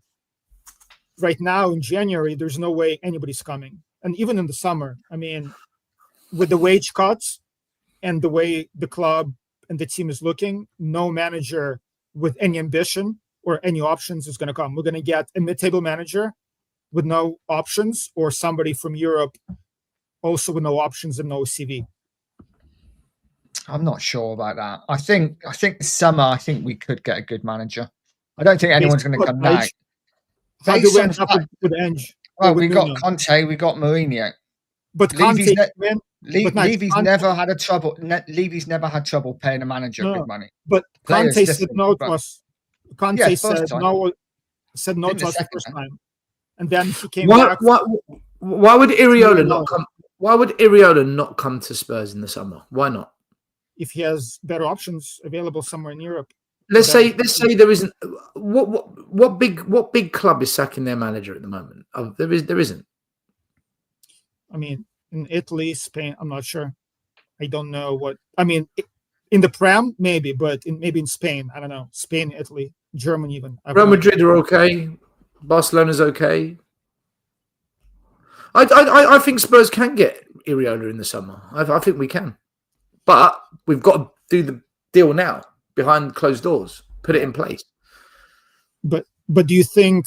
Okay, so let's say if we get him, I mean, do you honestly think it's gonna? I know we're not going to be 15th. He's a good manager, but ultimately, it's going to be a top 5 challenge again. I'll tell you what will be different, because you're right. I don't know. I'll tell you what will be different. Number one, I don't think we get this many injuries because Bournemouth don't play the football that puts such demands on the players. So I think the injuries aren't going to be as bad. Although Bournemouth do have 9 injuries as well, so I say that with a bit of a pinch of salt. But the way they play, I think, better suits the players we've got. So wing backs who don't invert, they overlap. Perfectly suits Udogie. That's what he did at Udinese. That's what Perra was so good at Sporting Lisbon. He got the best out of Solanke. The best season Solanke had was at Bournemouth playing Iriola's football, and he got the most goals out of him. So I think we get an uptick from Solanke.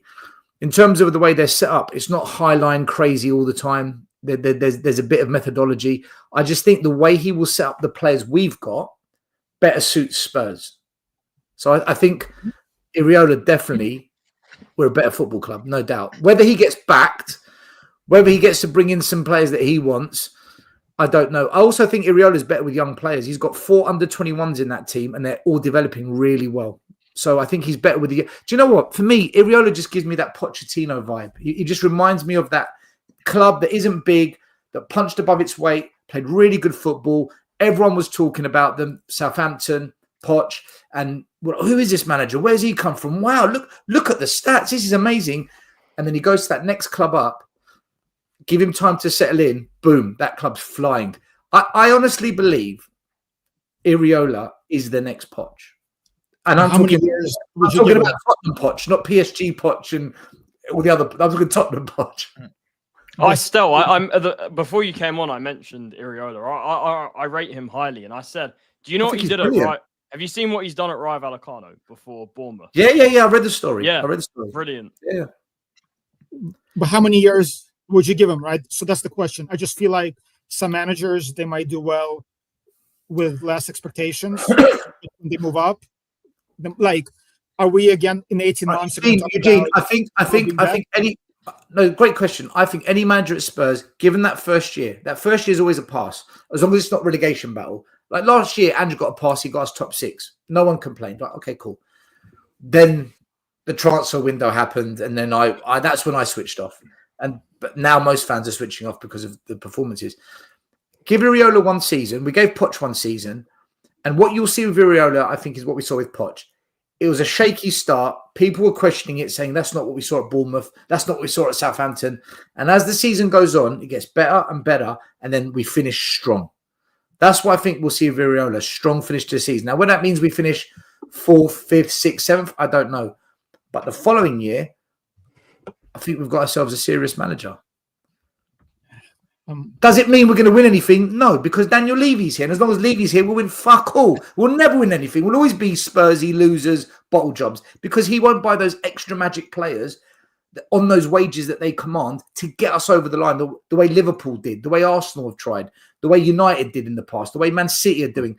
We're never going to do that with this owner. So as much as I want Iriola, we're still not going to win anything. We'll still be losers.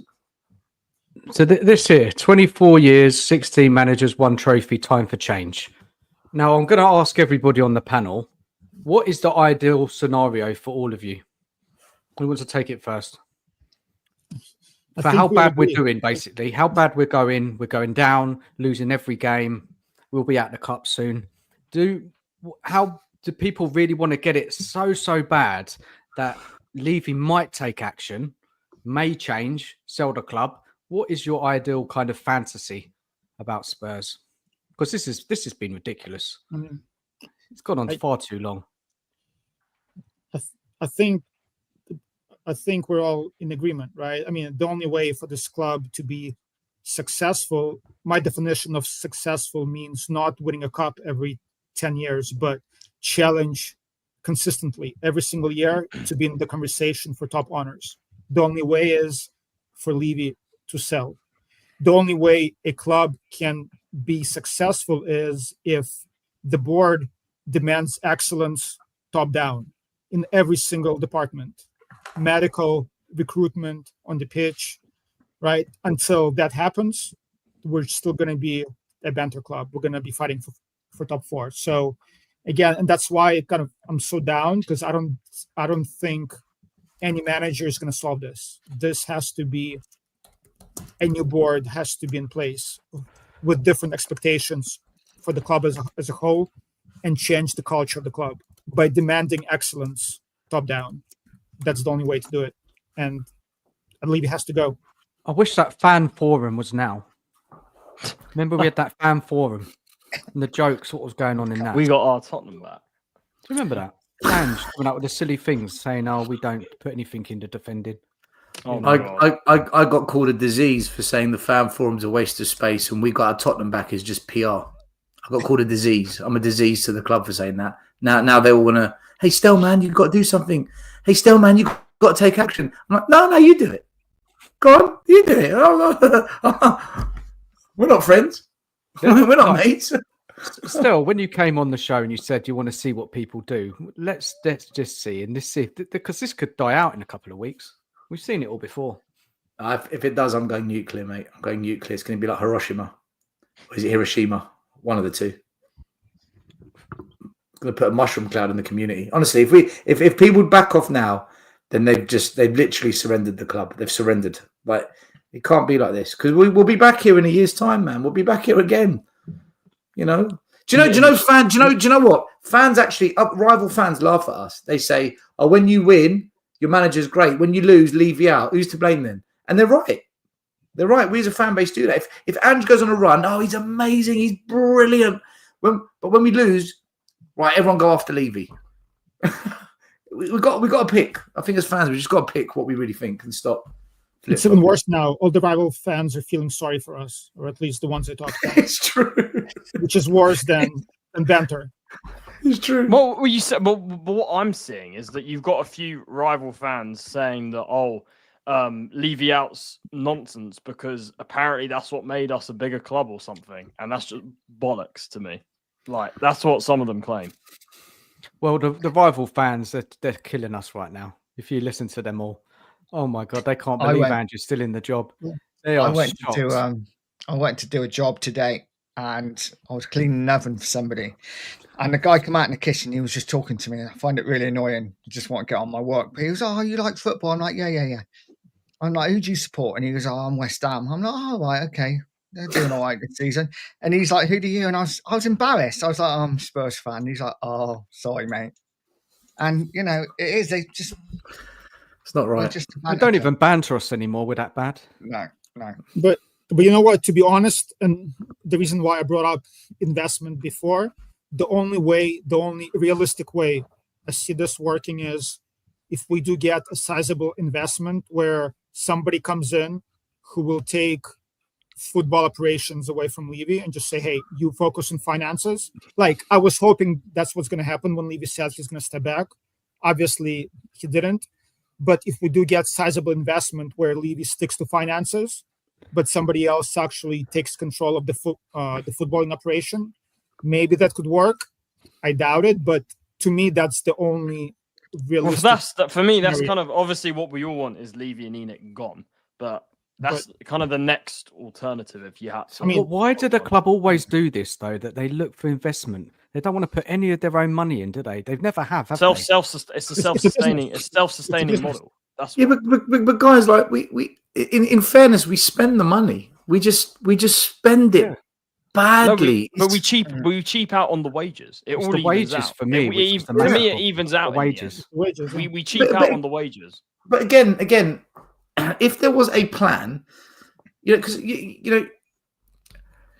you do look at other clubs like Brentford and Brighton that are much better than us in the transfer window. They don't pay massive wages, but the problem with those teams is they never win anything. So copying them is not the solution. No.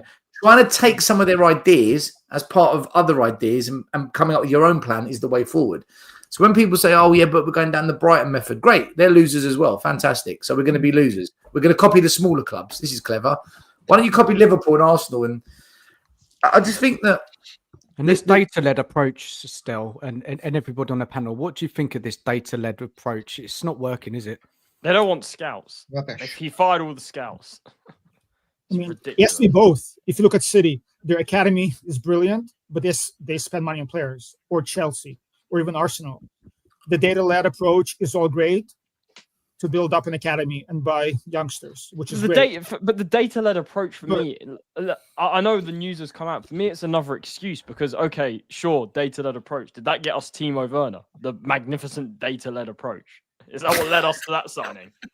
You know what I mean? For me, it doesn't happen. Brennan Johnson, what an absolutely joyful player to watch, whizzing down the wing, bumping into people, kicking the ball at people's shin pads because he can't cross, but he scores a tap-in. You see, the data said he'd score 10 tap-ins. Fucking genius. Trying to be like Brentford and Brighton, where what do they ever do?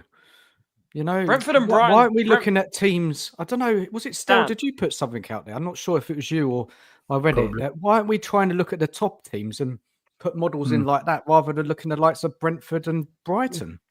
Because they're the cheaper. I'll tell you something. It's cheaper. Brentford and Brighton are totally different because the reason they do that is because these clubs don't have money. Brighton have no money. Brentford have no money. So they have to work within what they've got. the problem with Spurs is that we've got money, but it's by design. We're choosing to go down that route. Brentford and Brighton, for all we know, their owners, if they had more money at their disposal, they could be doing what Man City are doing, for all we know. But because of the resources they have, they're going down this route. We don't know what they truly, in an ideal world, would want. But because Levy and ENIC have the money, the fact that they're choosing to do this, that tells us we know what they want at the end of the day. But even take out the money for a second. Look at Liverpool when they sold Coutinho. They used that money to bring in 2 elite players or world class, right? Alisson, Van Dijk. When we sold Kane, what did we spend the money on? Because the thing, Eugene, the thing with Liverpool is, I know their fans, a lot of their fans don't like FSG, but the difference is, FSG might not be willing to invest the money that maybe a Man City or a Chelsea are, for example. But what they do is that they don't get involved with football. They leave it to football people. They might not invest the money that's needed to consistently win the league every year, but they just leave it to football people. They're like, here you go. Exactly. They don't get involved. Which Liverpool player doesn't get in our squad?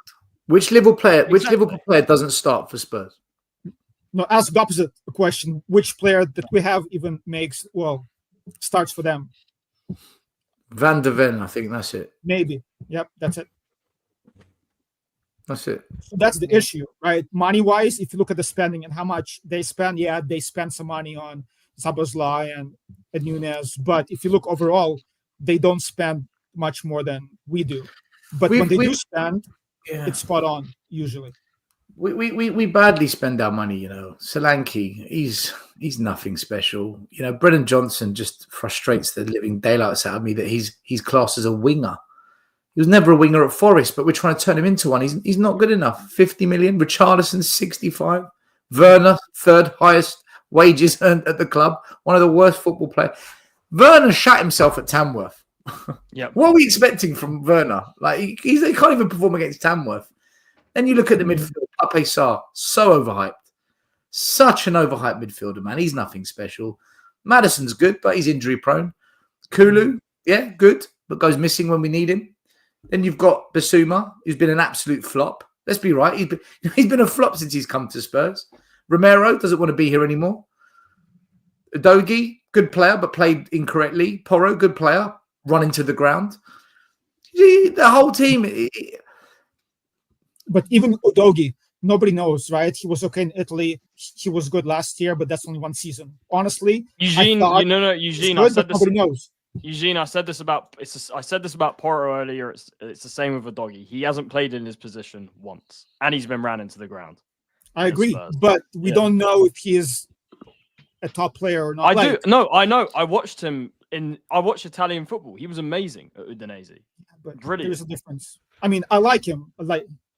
I rate him, but we do overhype our players. I agree. I totally agree. But at Udinese, at left wing back, he was brilliant. Listen, if anyone wants to listen to any content creators about Italian football, Iggy and Charlie are the go-to because they're Italian and they follow teams there and they watch it each week. So if they speak about Italian football, I go quiet. I don't try and compete. I'm like, just shut up. Still. I've got another super chat I've got to read out here. Thank you very much, Imi. Conspiracy theory. Levy wants us to get relegated so club price collapses and he can buy out Lewis for a fraction of the cost. Who wants out? That's interesting. Or to get the £100 million parachute payment to finish off the hotel. There's another conspiracy. No, but if the thing is that if we got relegated, their business plan is in flames. If we got relegated, listen, that's crazy. If we get relegated, there'll be a fire sale of players because they won't be able to afford these players.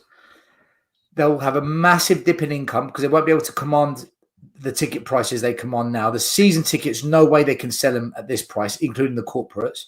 They'll have a massive loss of number of games because we won't be in Europe. And on top of that, what manager, what player can they possibly attract? And then potentially you're looking at a situation where income suddenly goes down. What expenses can he reduce? We're already running on the bottom we can.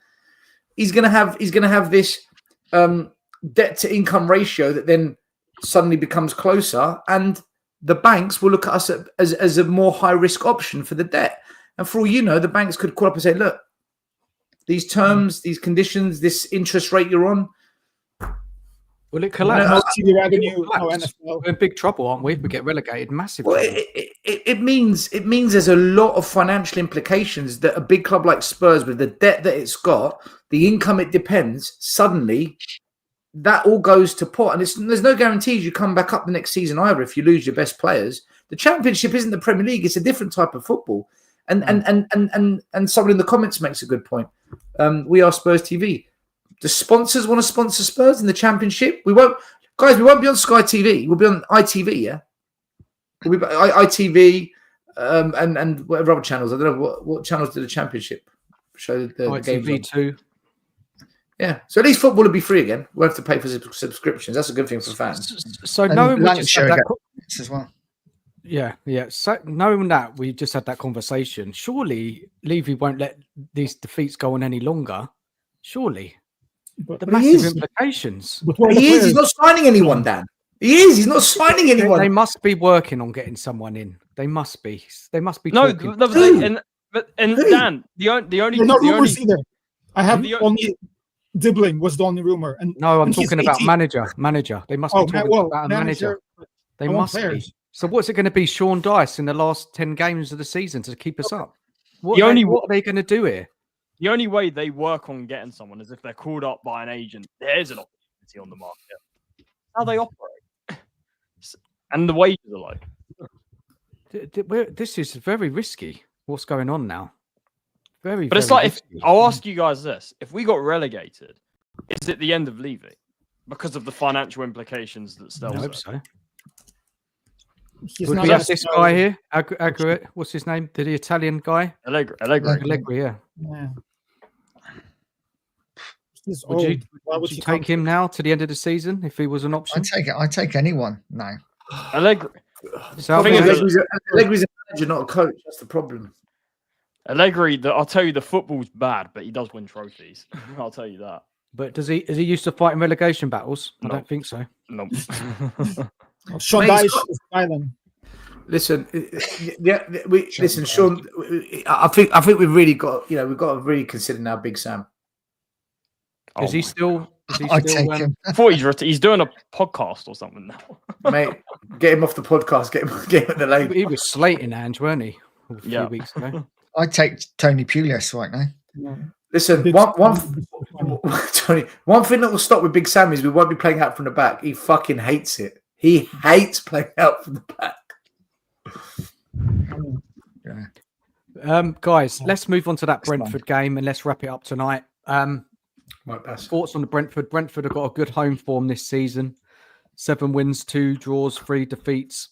They're not bad at home. All I can see is a defeat. Imagine their forwards getting in behind us. Is Van der Ven back, guys? I heard Van der Ven's in training, right? And he's got a beard. Is that the news I've Hopefully heard not. today? He's got a beard. Yeah, and he's back in training. I saw the video. So he's close, maybe, but He'll anything. probably start him against Liverpool. Yeah. Brentford, guys, what's your thoughts on it? I know it's unlikely we'll get anything. I Got mean, 2-2 there last season. Elsborg. Elsborg, I think we might win, but Brentford, nah, zero chance. The problem with Brentford is we're going to be knackered going into that game because we've got no options for midweek. We're going to have to play a strong team because we've got no other options. Everyone's finished. Everyone's battered. So we're going to go into the Brentford game with a pretty depleted squad again, and then we'll be knackered. They've got a whole week to rest, haven't they? Brentford. They haven't got any what do you call it? They haven't got any European football, and on top of it, they're coming off of a fantastic win away at Crystal Palace. So look, for me, if you're players like Wisa and Buemo, they're going to be relishing this. Damsgaard down the wing is going to absolutely rip us. I watched the Everton guy. I didn't even know his name. The one that sent Dragoose in the wrong direction with a step over when he scored Everton. Enjoy. Right. Never heard of him. I watched the winger. I watched the wingers of Leicester. Never heard of them because their main one is out injured. He was ripping us down the flanks. What do you think Damsgaard's going to do? Damsgaard, he's going to have an absolute field day. Look, if Brentford can just be defensively solid, which, let's be honest, Thomas Frank has got a reputation of setting teams up like that, they've got the killers. And I've always said this with Spurs. Any team that's got killers will hurt us. What I mean by killers, I mean players that create opportunities and put the ball in the back of the net. For me, Damsgaard, Wissatin and Mbeumo, we've got problems. We've got massive problems. I think we lose, guys. I think we lose. Whether we get battered or whether it's a tight game, I don't know. But I'll be amazed if we get anything from this game. I really, really will. Just want to say goodbye to Charlie. He's got to jump. Cheers, Charlie, for coming on, man. It's been great. Thanks so much. Yeah, big up, Dan. Thanks for having me on. Yeah, big up to Stel, everyone here on the panel. And yeah, subscribe to my channel if you haven't already, No Filter FC, and subscribe to everyone here as well that has a channel, of course. So, yeah, everyone, please subscribe to Charlie as well. The link's in the chat. Thanks a lot. Cheers, Charlie, man. We'll get you on again soon, man. 100%. Yeah, big up, guys. Take care. Take care, man. Bye. See you later, Charlie. So, Nige, Brentford. I can't see us getting anything. A lot of it depends what happens Thursday, what players we get fit. But yeah, I just, like we said earlier, just can't see where the next win's coming from, and I don't think it'll be against Brentford. And Eugene, I agree. Logically, if you think logically, there is no way we're going to win. But I don't know. Every time I say, like I thought against Leicester, there's no way we're going to lose, and we lost. Every other time we beat teams that we shouldn't beat and lose to teams that we should beat. So maybe it's going to be another miracle like against Liverpool, but I doubt it. I mean, I'm not expecting a result, but who knows? Spurs are bipolar sometimes, so maybe we'll pull something out, but I'm not expecting a result. Well, they won at Palace at the weekend. Liverpool beat them at their ground. They drew against City at home. Yeah, I mean, they went out the FA Cup, didn't they? But like, Plymouth. But then a question for you guys, given that, as Stel said, everybody's going to be exhausted after Thursday, what options does Ange have? What should he do? He's not going to change. The youngsters, isn't there? He'll have to play young up front. He'll have to play young. Yeah, he'll just have to play the kids, won't he? He's got no other option. Eugene, this is why I don't understand why he didn't start Reggie at left back. I agree. And give Gray a break, or move Gray to midfield and give a midfielder a break. I don't understand why Lancashire comes on with 3 minutes to go. He's a striker. He does have some options. He doesn't even use them. And the thing is, if we win the game and he didn't use the options, you could say, do you know what? Fair play. We got the result. But when you're losing and you're not using the options, this is where I don't see how people can defend Ange. And do you know what? I really believe this, guys. I think Ange came in to entertain us and to play attacking football and to tell the fans that I win trophies in my second season and the Tottenham way, and we've got our Tottenham back, and hurrah. But because of whatever circumstances have conspired, we're now in a proper dogfight. He's not the manager for that. He's not the manager for the situation we're in now. If we were 12 injuries, but kind of 7th, 8th, I think pretty much every fan would say, do you know what? It's what we kind of expect. We've got too many injuries. And if he still tried to play football through it, but we're still 7th or 8th, you'd say, all right, well, we're doing the best we can. But when you're still playing this football and you're in a relegation fight and you are on a horrendous run, losing to everyone and anyone, and let's be honest, we got a bit of fortune against Hoffenheim. He's not the manager for this. This isn't a time to play tiki-taka. This is a time to roll up your sleeves, make the team solid, hard to beat, and horrible. And that's not Ange, unfortunately. It's just not. I don't think that's his way of. No, I don't think it is. We haven't seen it once this season, have we? So that's not changed. That's exactly where I was again when I was defending Ange when we were 8th, 9th. Yeah, I mean his squad management, you cannot defend, as I was saying. That's what ultimately turned me against him. And yeah, I mean I agree. Right now, he's not the manager for this situation when we need points any way we can get him. Sticking to his philosophy, that's not going to help us right now. We need somebody who can manage the squad. And again, it doesn't matter what the circumstances are. You are dealt the hand that you have. You got to do something. He's not the guy. I think we need a manager that does three things just to make us a bit solid. One, doesn't push the wing backs up. Doesn't do it. Just play it safe.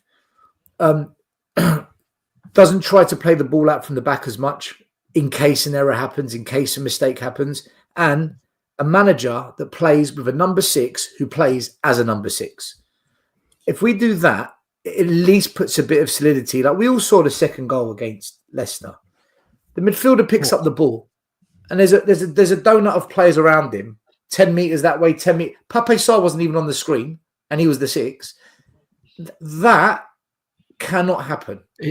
Tiredness, it's not acceptable. Injuries, that is just not acceptable, is it? That is just, it's not good enough. That is just shocking. Goal that we give up against Arsenal. Like nobody steps up. There's all this space. Yeah. A Dragushin is looking at him. It's like, step up. It's not like we didn't have anybody there. There were players, but for some reason, either it's their footballing IQ or I don't know what that is, but they keep making the same mistake again. And that has to be on coaching. Like, I don't know what else is there. Either the players are all dumb and they have no footballing IQs. They can read the game, or I don't know what else is there. So Richarlison's out again, isn't he? He's injured again, right? Is that what people are hearing? Yeah. He's injured his groin. No return date. Wilson's, there's no return date. Romero, close. End of the month. So the striker that guys, let me share something with you. Like really, to me, it's basic. Maybe to others, it's not. I get the odd person that cusses me. Oh, you're a UEFA B coach. You don't know what you're talking about. Okay, like whatever. I'm saying to this as a coach now. The basics of defending, and I've probably said this before, are to deny or to dictate or to delay. To deny means I stop you from getting past me. I deny you access. To dictate is to me, I'm going to control which direction you go. I will dictate the path you take. And to delay, I'm going to slow down the attack, right?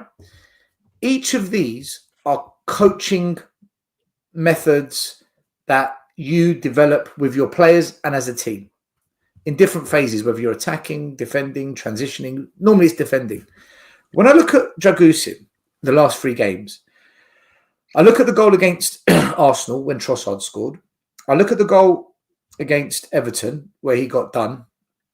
And I look at the goal, the second goal and the first and second goal against Leicester that they scored. In each scenario, he has a choice. He can't delay it.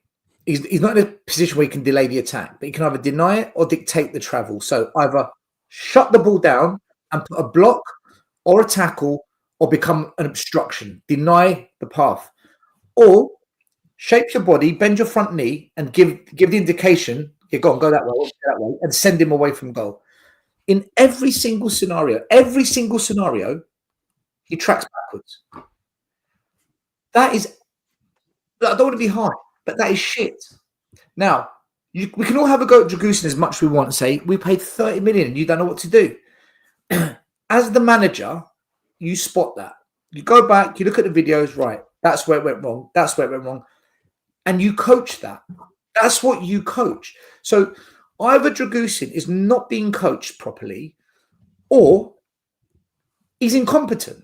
He's just a rubbish defender. I personally think he's not being coached properly. Yeah, I agree. That's my opinion, guys. I agree. Right? Because I don't think Dragusin is that. I've watched videos of Dragusin when he was in Italy.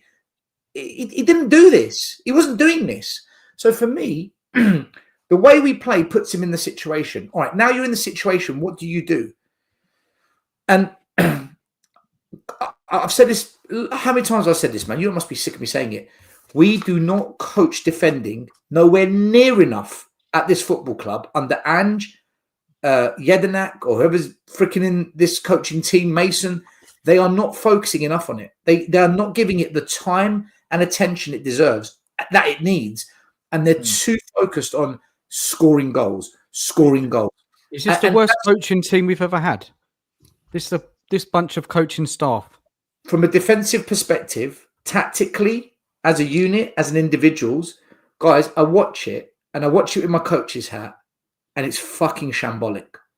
I genuinely mean that. Leicester City defended better than us. And Ruud van Nistelrooy has been there, 3 weeks? I'm telling you, they defended better than us. They weren't great, but they defended better. Oof. But then still, when I watch Archie Gray play, he doesn't seem to make the same mistakes as Dragoshin. Maybe he has I don't know. Again, that's more of a question. But like with Dragoshin, I see some basic mistakes where Archie Gray, who's not a center back, I don't see him making the same mistakes. So my question is that the reading of the game? Is that footballing IQ, or what is it? Why doesn't he make the same mistakes if it's tactics? Right. So, like I said, either he's a rubbish player, but when you watch him play at Genoa, he didn't do that.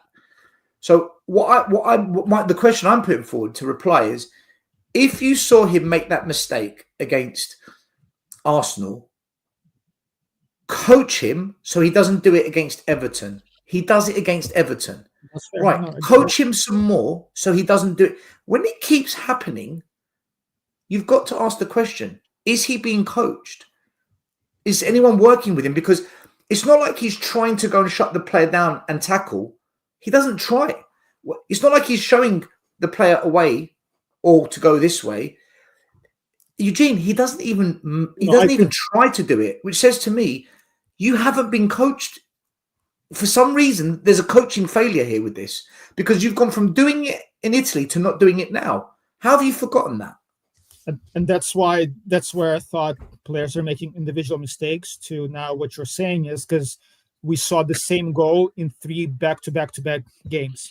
Exactly the same situation, exactly the same mistake, exactly the same goal. Like, it makes no sense for why. It's like Porro. How many times did Porro get caught too high up? How many times do we see Porro caught up and someone gets him behind? Right? Is that Porro's decision, or is Porro getting caught out?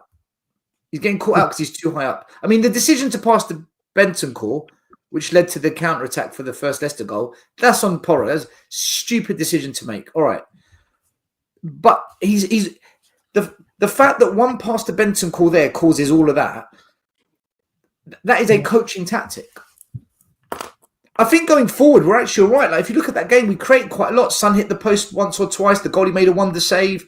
I think someone missed a close range shot. Like, we are creating, guys.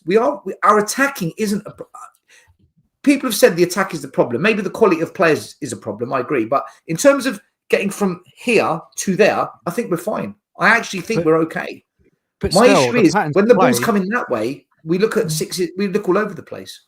Yeah, but still, our patterns of play in that attacking sense has disappeared as well.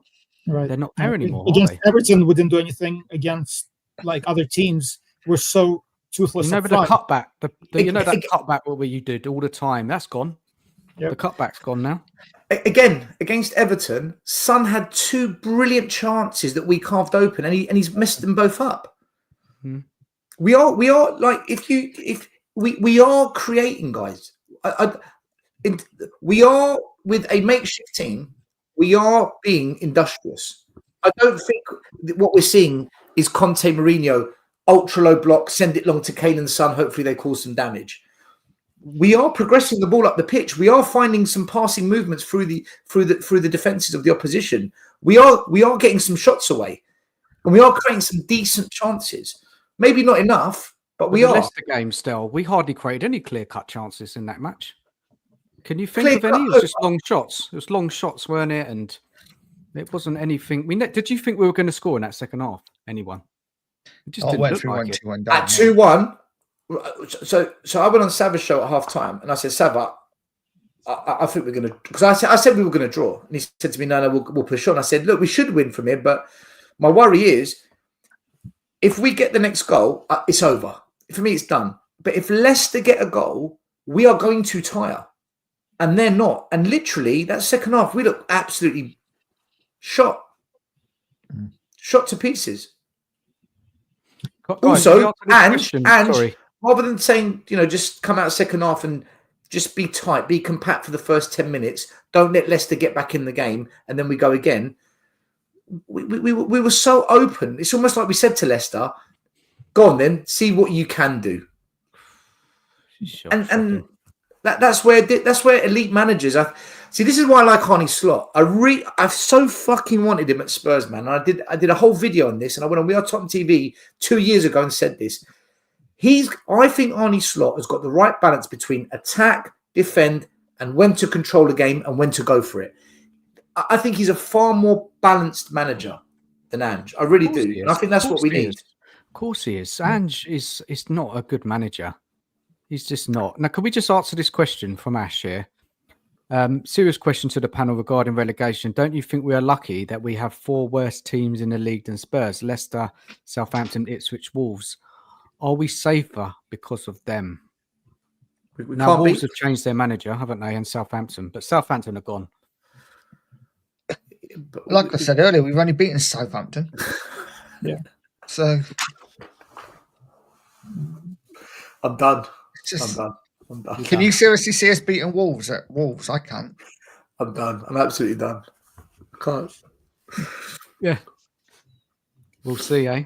We'll see. We can't even say that at the moment. Player-wise, we're better, of course, but the way we're set up.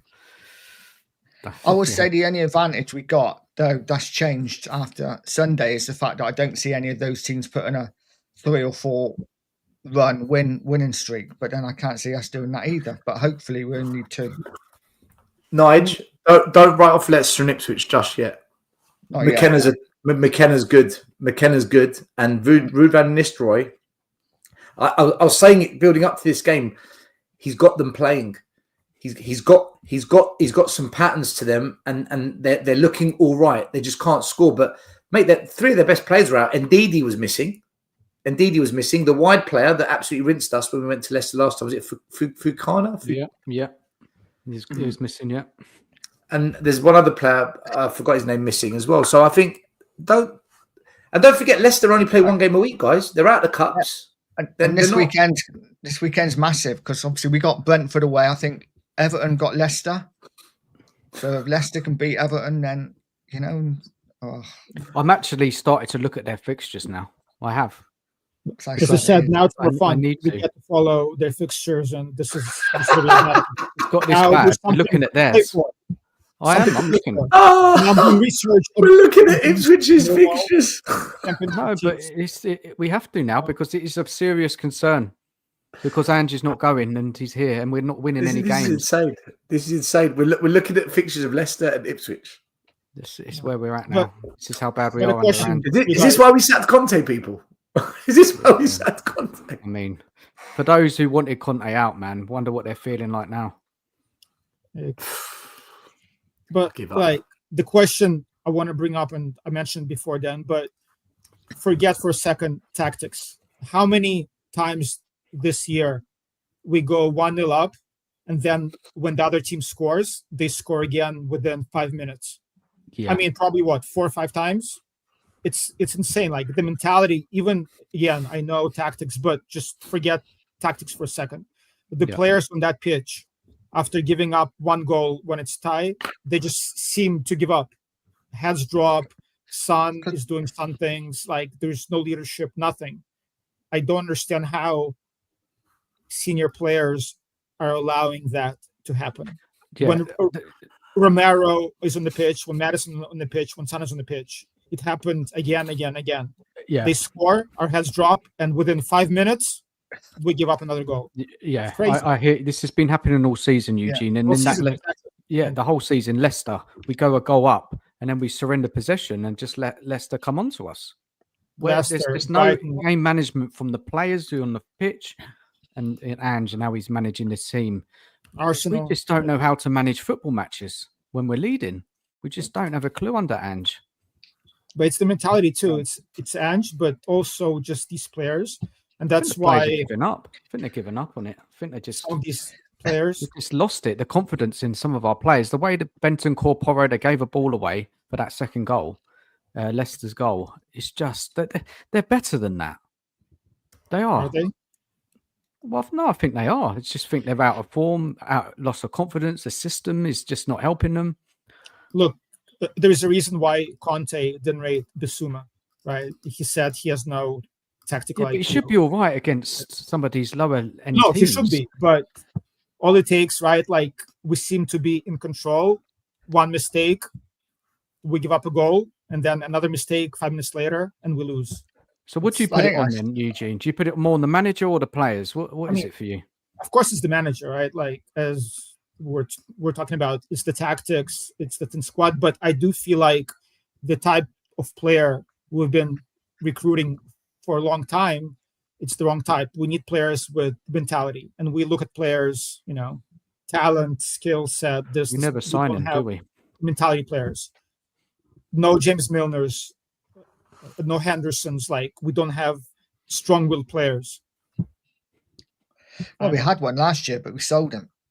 Or we sent him out on loan, and we didn't replace him. Listen, he wasn't any good, but we bought an Archie Gray, didn't we, to play there? But yeah, that hasn't happened. He actually played. Skies, what did you think of his performance in midfield? He went in midfield, didn't he, second half against Leicester? Anybody have a close eye? I saw him working hard, but he put in effort, but a lot of possession and nothing more. Second half, we were dead on our feet. It's Bergvall as well, trying hard. Yeah, I mean, I feel bad for the kids. They're trying hard, and I'm okay with them making mistakes since they're 18. But they shouldn't be in the position where they should be carrying this team right now. It's unfair to them. No. Guys, let's wrap it up. Final thoughts on the evening on Spurs. Nige, you want to go first? What's your final thoughts on this mess we're in? I just want the season to end as soon as possible. For me, sooner Ange has gone, the better. But I've been saying that for weeks.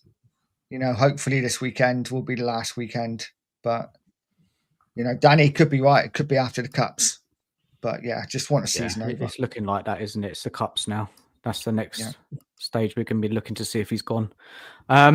Look, it's so difficult, isn't it? Like, we've got to come and do this again next week, talk about this club. And we're most likely going to be talking about another loss. And it just gets so frustrating, so boring, these conversations around Ange. I'm sick of it. Now they moved more to Levy. And guys, Eugene, final thoughts from you? No, I mean, same shit, different day. Again, I'm looking forward to an exciting relegation battle. Exciting.